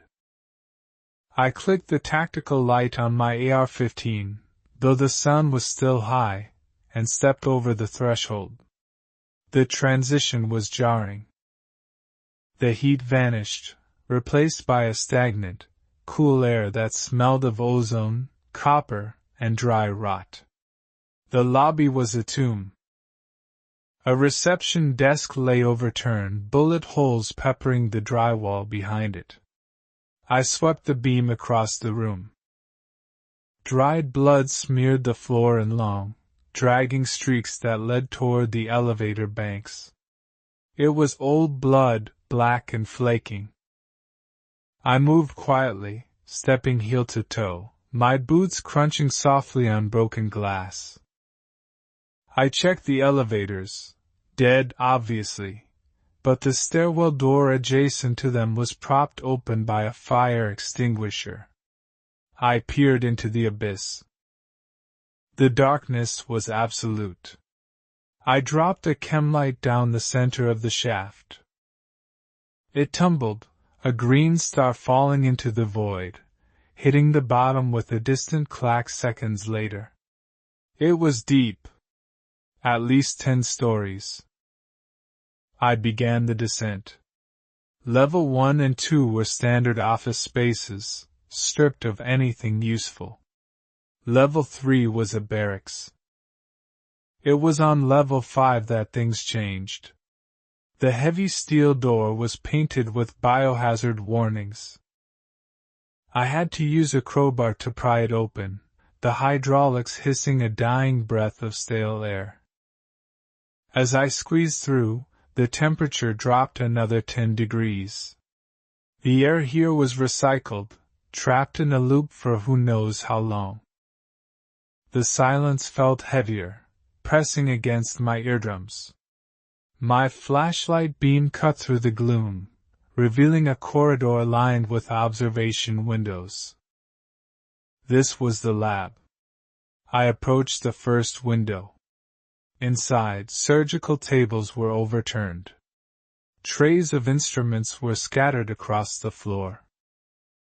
But it was the writing on the glass that stopped me. Someone had used a grease pencil to scrawl frantically on the inside of the observation pane. *IT doesn't stop. Cellular regeneration is a trap. Burn it all. *I swallowed hard, the dryness in my throat making it painful. I kept moving. The deeper I went into the sector, the more chaotic the scene became. Spent shell casings littered the floor, 5. 56 mm, 9 mm, and some heavy brass I didn't recognize. The walls were scorched, evidence of flamethrowers. They had tried to contain it. I found the main server room on level 7. I needed data. If there was a cure, or at least an explanation for why the world had rotted away, it would be here. The room was humming with a low-power vibration. The facility was running on a geothermal backup, likely designed to last decades. I sat at a terminal, the glow of the green screen harsh against my dilated pupils. I bypassed the security lockout, Someone had left the admin console logged in. Laziness or panic? I scrolled through the logs. Project Thanatos. Entry 04-22. Subject 12 showing rapid necrosis halting. Cognitive function 0. Aggression increased by 400%. The pathogen isn't killing them, it's rewriting them. It's turning the adrenal system into a biological engine that doesn't switch off. I felt a chill that had nothing to do with the air conditioning. I clicked on a video file titled *containment_breach_chem_04.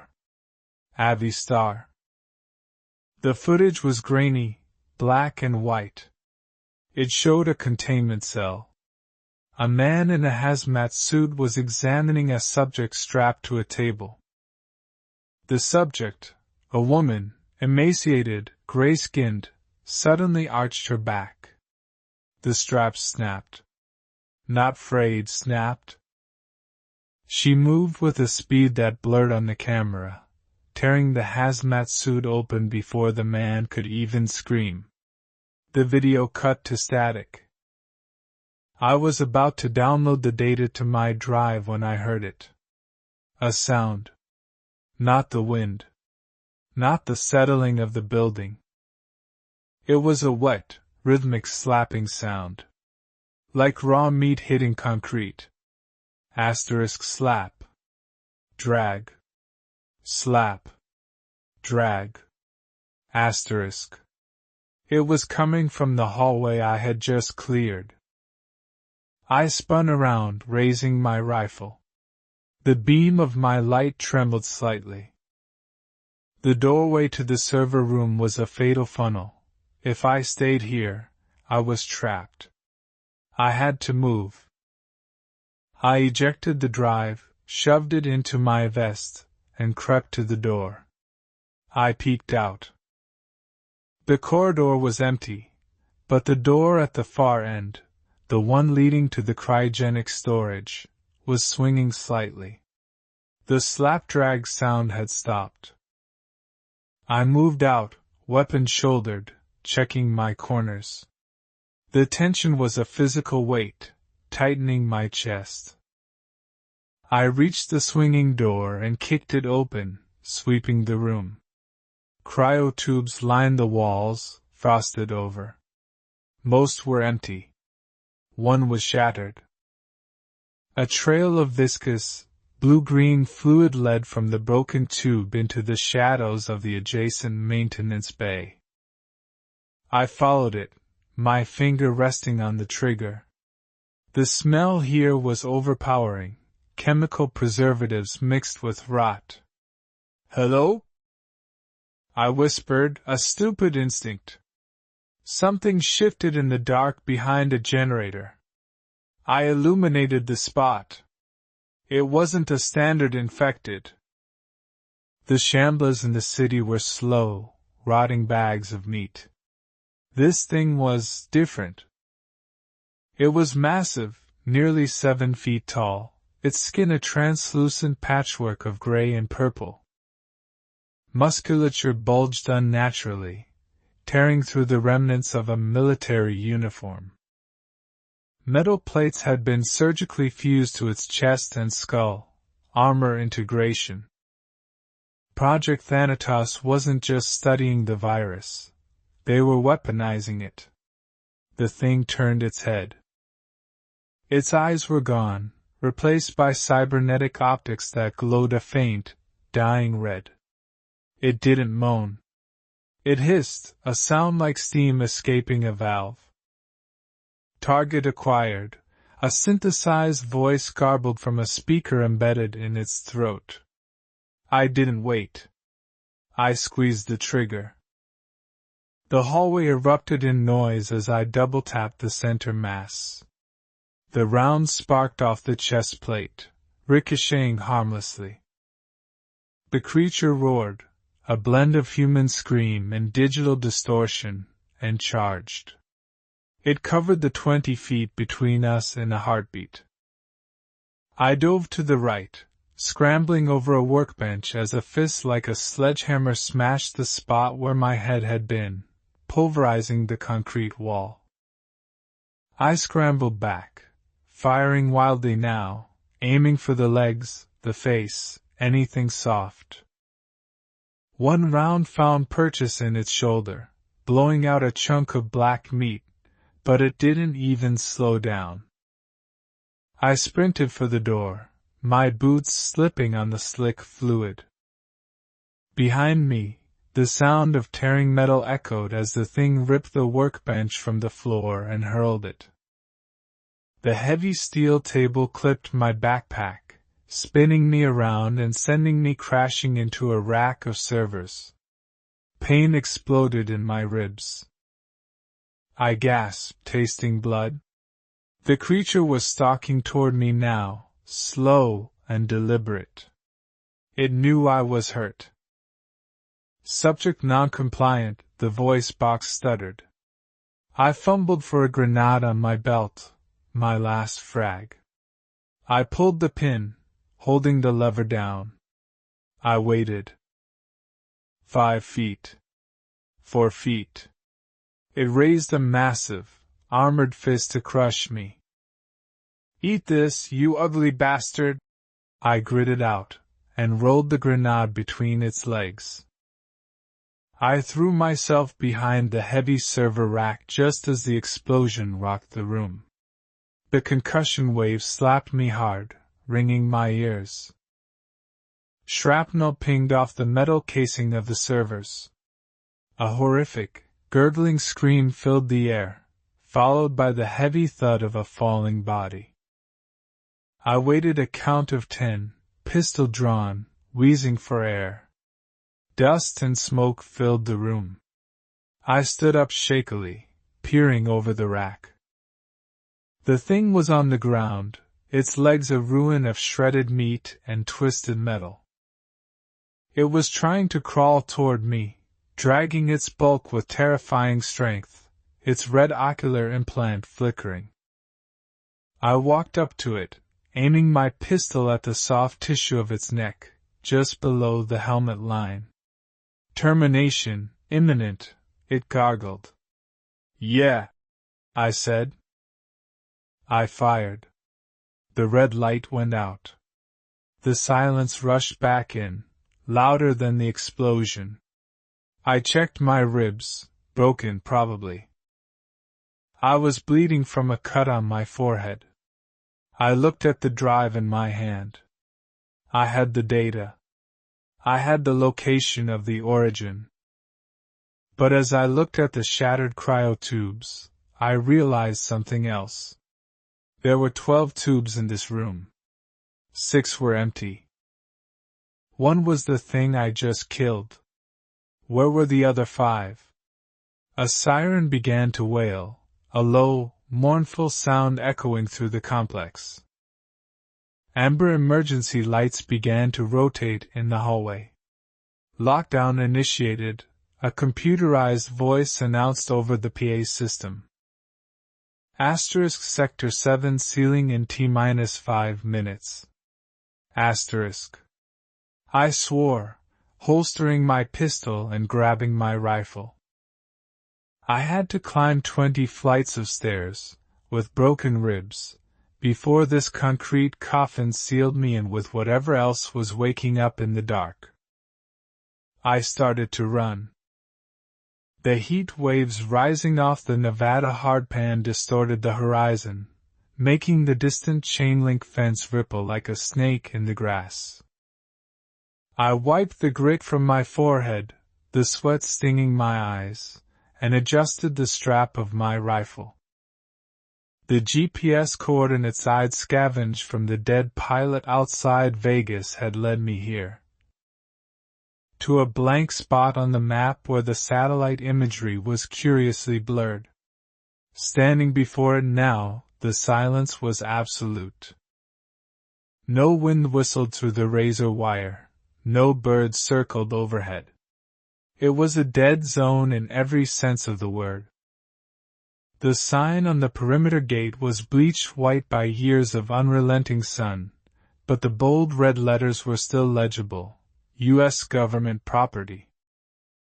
Authorized personnel only. Lethal force authorized. I cut the lock with the bolt cutters, the metallic snap echoing like a gunshot in the stillness. I froze, waiting for the groan of the undead or the crack of a sniper rifle, but nothing moved. The facility lay sprawled out before me, a collection of low, concrete bunkers half buried in the sand, centered around a massive, windowless block that looked more like a tombstone than a building. I moved in, keeping low, stepping over the dried husk of a tumbleweed. The asphalt of the parking lot was cracked, veins of hardy desert weeds breaking through the surface. Several Humvees sat in neat rows, their tires rotted flat, their paint scoured away by sandstorms. I approached the nearest one, weapon raised.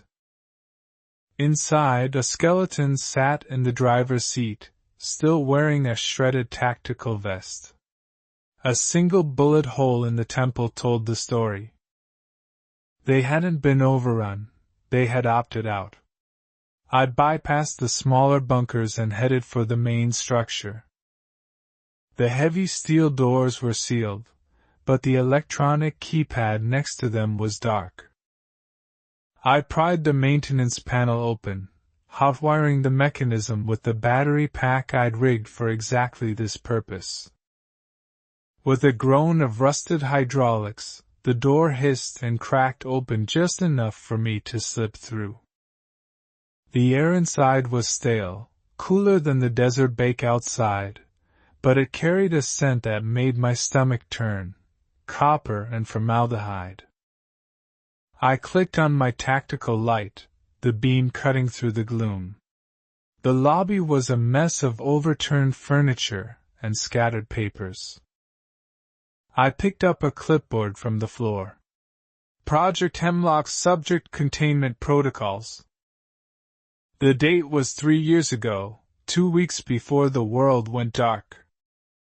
I moved deeper, past the security checkpoint where the metal detectors stood silent sentinels over more desiccated bodies. These ones were different, though. They weren't soldiers. They were wearing orange jumpsuits. Test subjects. And their skulls were shattered, not from self-inflicted wounds, but from high-caliber fire from the guard station. The hallways were a labyrinth of gray concrete.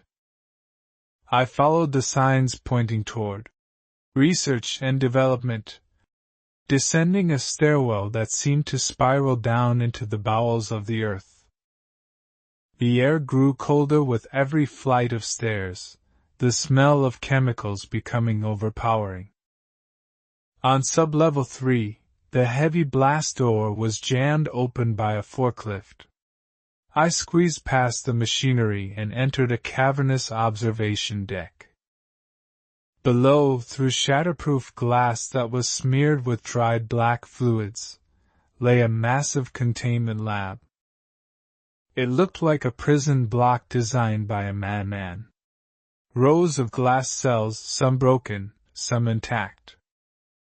I found a terminal that still had a blinking standby light. The facility's backup generator must have been geothermal or nuclear to last this long. I tapped the keys, and the screen flared to life, casting a green pallor over my hands. I accessed the logs. The video file was corrupted, skipping frames, but the audio was clear. A man's voice, frantic, breathless. "It's not a virus. It's a parasite. We thought we could bond it to the host to create a super soldier, something that doesn't need sleep, doesn't feel pain. But the neural decay. It's too fast. Subject 89 broke containment. It's intelligent. It's hunting us." God help us, we're sealing the lower levels, but I hear them in the vents. A clatter from the darkness behind me made me spin around, rifle shouldered. The beam of my light swept across the observation deck. Nothing. Just shadows stretching and contracting. Then I heard it, a wet, clicking sound, like a tongue snapping against the roof of a mouth. It wasn't the mindless moan of the walkers I was used to. This was rhythmic. Intentional. I backed toward the exit, my heart hammering against my ribs. I needed to get out. This wasn't a shelter, it was a petri dish. As I reached the blast door, a shape detached itself from the ceiling. It dropped with a heavy thud between me and the stairs. It was humanoid, wearing the tattered remnants of a lab coat, but its limbs were elongated, the joints swollen and wrong. Its skin was a translucent gray, veins pulsing black beneath the surface. It didn't shuffle.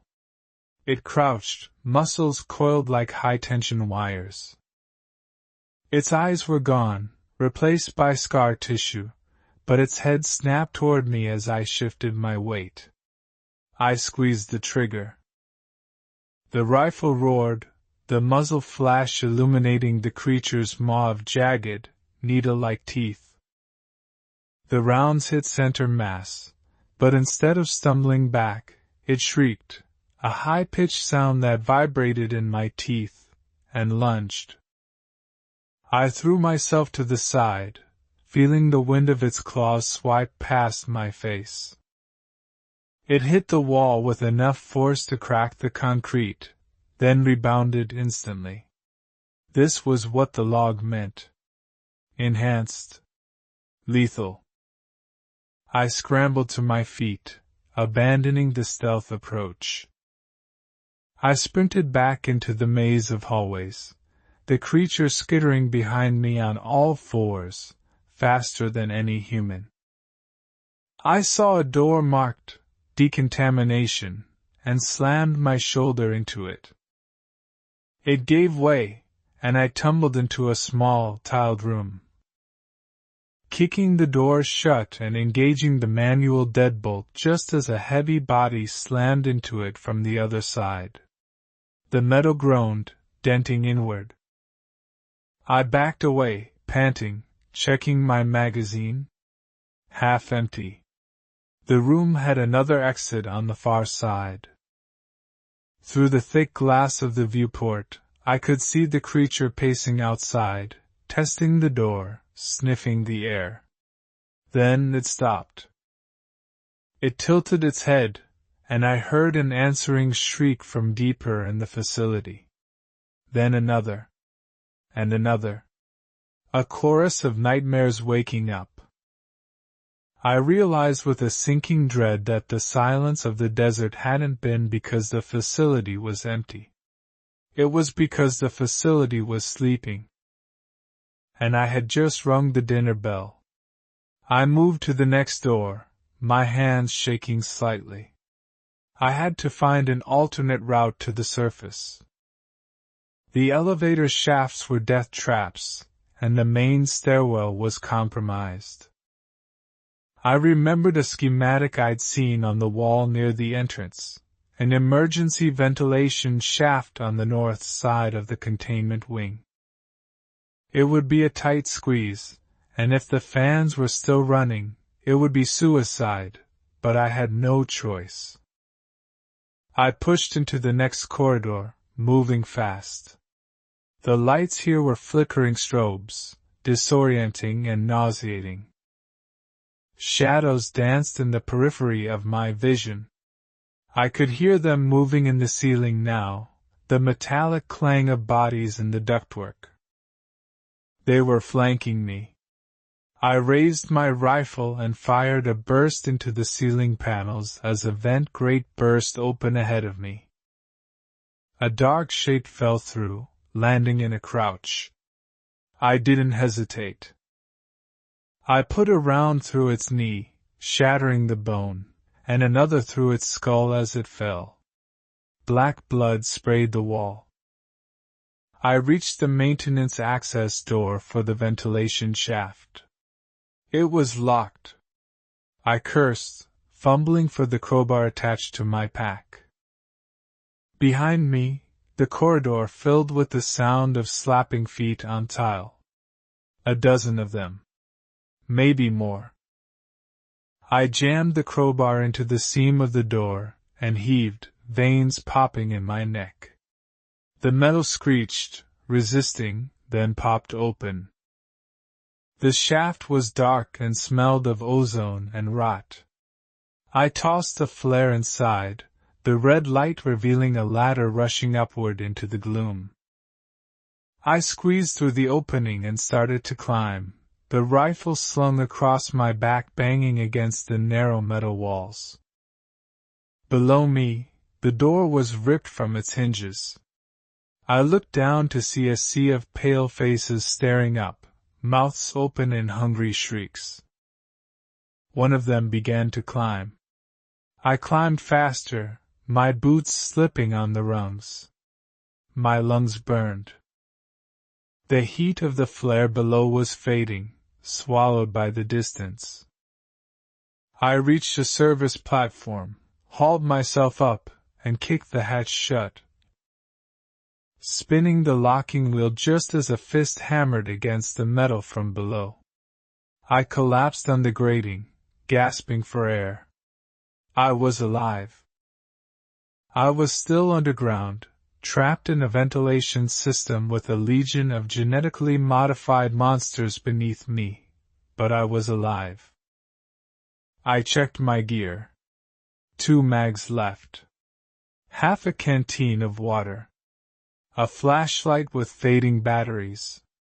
I looked up the shaft. A faint sliver of daylight was visible hundreds of feet above, filtered through a massive fan blade that was currently stationary. I stood up, the adrenaline fading into a cold, hard resolve.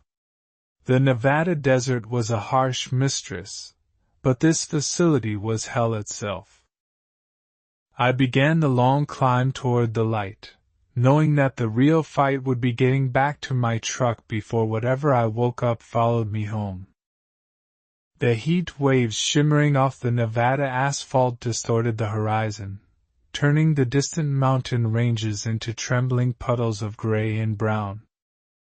My canteen was light, too light, and the Geiger counter on my belt had been silent for the last 20 miles. Which was the only reason I hadn't turned back. The map I'd scavenged from a dead ranger outside of Las Vegas marked this spot simply as Site 4. No jagged skull icons, no hastily scribbled warnings in red marker, just a sterile, bureaucratic label. That usually meant one of two things: either there was nothing here worth looting, or whatever was here had killed everyone before they could warn the rest of the world. As I crested the ridge, the facility revealed itself. It wasn't the towering, sci-fi fortress I had half expected. Instead, it was a low, squat concrete bunker surrounded by 3 layers of chain-link fence topped with razor wire. The perimeter was massive, enclosing a parking lot filled with vehicles that hadn't moved in years. The paint on the Humvees and transport trucks had blistered and peeled under the relentless desert sun, exposing the dull steel beneath. But it was the gate that caught my attention. It hadn't been rammed open by a horde, nor had it been locked down tight. It was wide open, the heavy rolling steel barrier stuck halfway along its track, as if the power had cut out in the middle of a shift change. I approached slowly, M4 raised, the stock pressed tight against my shoulder. The silence was absolute. No wind whistled through the fence links, no crickets chirped. Just the oppressive weight of the heat, and the sound of my own boots crunching on the gravel. I reached the guard shack first. The glass was intact, tinted dark. I peered inside, expecting the usual desiccated corpse of a guard who had opted for the easy way out. Instead, the booth was empty. A half-finished cup of coffee sat on the desk. The liquid evaporated into a thick black sludge at the bottom of the mug. A clipboard lay next to it, the pen uncapped. It was as if they had simply vanished. I slipped through the gap in the main gate. The asphalt inside the perimeter was stained with dark, rust-colored patches. Dried blood. Old, but plenty of it. The trail led from the parking lot toward the main blast doors of the bunker. I followed it, my finger resting on the trigger guard. The main doors were immense, solid slabs of reinforced steel capable of withstanding a nuclear impact, yet one of them hung slightly askew. The hydraulic arm snapped like a twig. A gap, barely 2 feet wide, offered passage into the darkness beyond. I clicked on my tactical light. The beam cut through the gloom, illuminating a wide concrete corridor that sloped downward. The air temperature dropped 20 degrees the moment I stepped across the threshold. It smelled stagnant, a mix of copper, ozone, and something sweeter, like rotting fruit. I didn't like the sweet smell. In the wasteland, sweet meant infection. "Hello?" I whispered. The word died instantly, swallowed by the acoustic foam lining the ceiling. I moved deeper. The walls were lined with yellow warnings. Hazmat suits required beyond this point. Authorized personnel only. Biohazard level 4. I passed a security checkpoint where the metal detectors stood silent. Behind the plexiglass partition, I saw the first body. It was a soldier, slumped over a console. I couldn't see his face, but his uniform was shredded. I bypassed the door using a manual override lever that groaned in protest. Inside the security station, I got a better look at the soldier. He hadn't been bitten. His skin was translucent, veins black and bulging against the pale flesh. His jaw was unhinged, hanging impossibly low, and fungal growths, tiny bioluminescent caps, sprouted from his eye sockets. I stepped back, covering my mouth with my shamrock. This wasn't the standard Z-virus. The walkers in the cities were rage-filled cannibals, rotting meat puppets. This was something else. I grabbed a keycard from his belt, careful not to touch the spores, and moved back to the corridor. The facility went deep. The elevator was dead, the shaft a gaping maw of darkness, so I took the stairs. Down. B1, Administration. B2, Barracks. B3, Research Labs. I skipped the admin level. I needed supplies, not paperwork. I pushed on to B2. The door to the barracks required the keycard. The reader flashed red, then green, powered by some dying backup generator deep in the earth. The magnetic lock disengaged with a heavy thunk. Inside, the hallway was a scene of slaughter. But there were no bodies on the floor. There were drag marks, hundreds of them, smearing the linoleum in wide, dark streaks. They all led in one direction, toward the showers. I knew I shouldn't look. I knew the smart survivalist's move was to check the lockers for ammo and leave. But curiosity is a disease, and I was terminal. I pushed open the door to the communal showers. The smell hit me like a physical blow, making my eyes water. The drain in the center of the room was clogged. Piled high against the far wall was a biomass, a fused, fleshy mound of what used to be soldiers. They weren't just dead, they had been melted together, limbs protruding from a central mass of biological sludge. Faces frozen in silent screams embedded in the torso of the thing. And it was breathing. The mound shifted. A dozen eyes snapped open on various parts of the mass. A collective groan, wet and gurgling, vibrated through the room. I didn't wait to see if it could move. I slammed the door and sprinted back to the stairwell, my heart hammering against my ribs like a trapped bird. I scrambled down the stairs, putting a heavy fire door between me and B2. I collapsed on the landing of B3, gasping for air.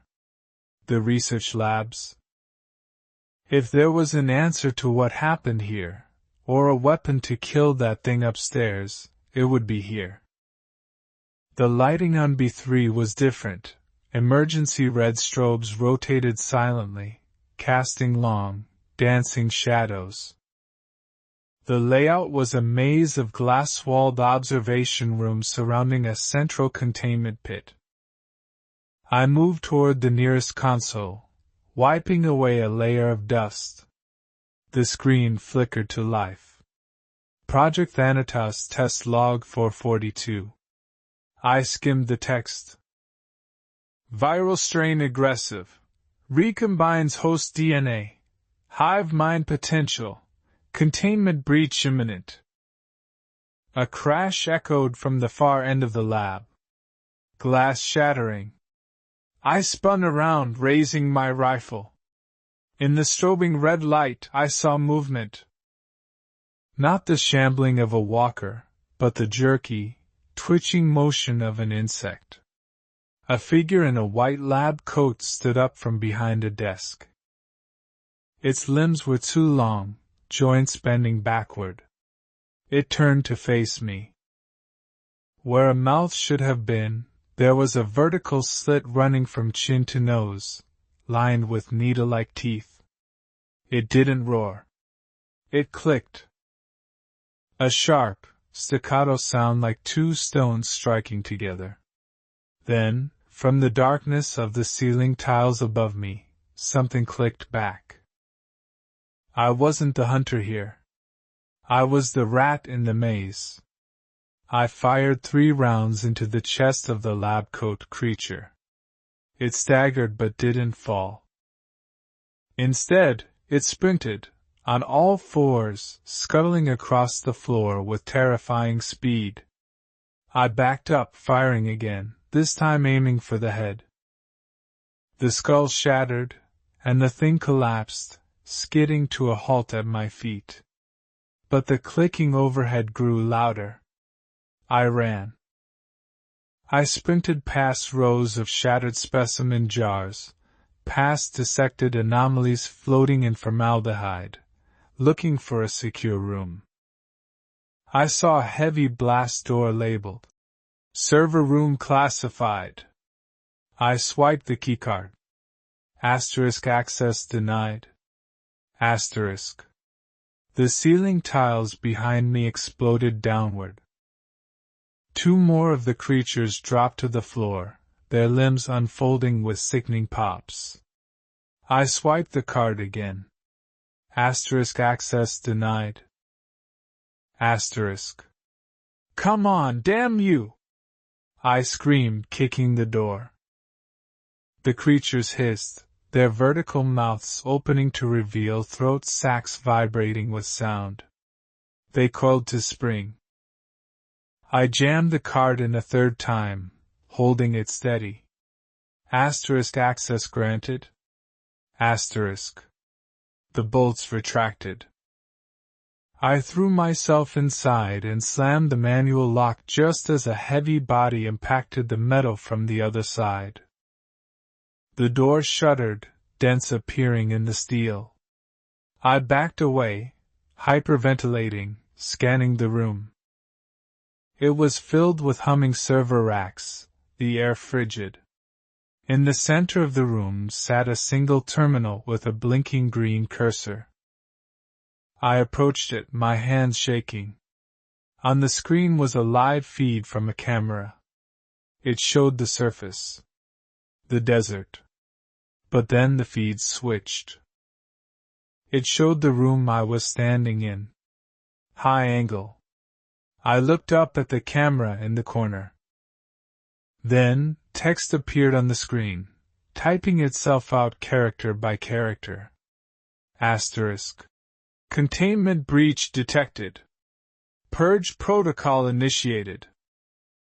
T-10 minutes to incineration. Asterisk. The room bathed in an orange warning light. A siren began to wail.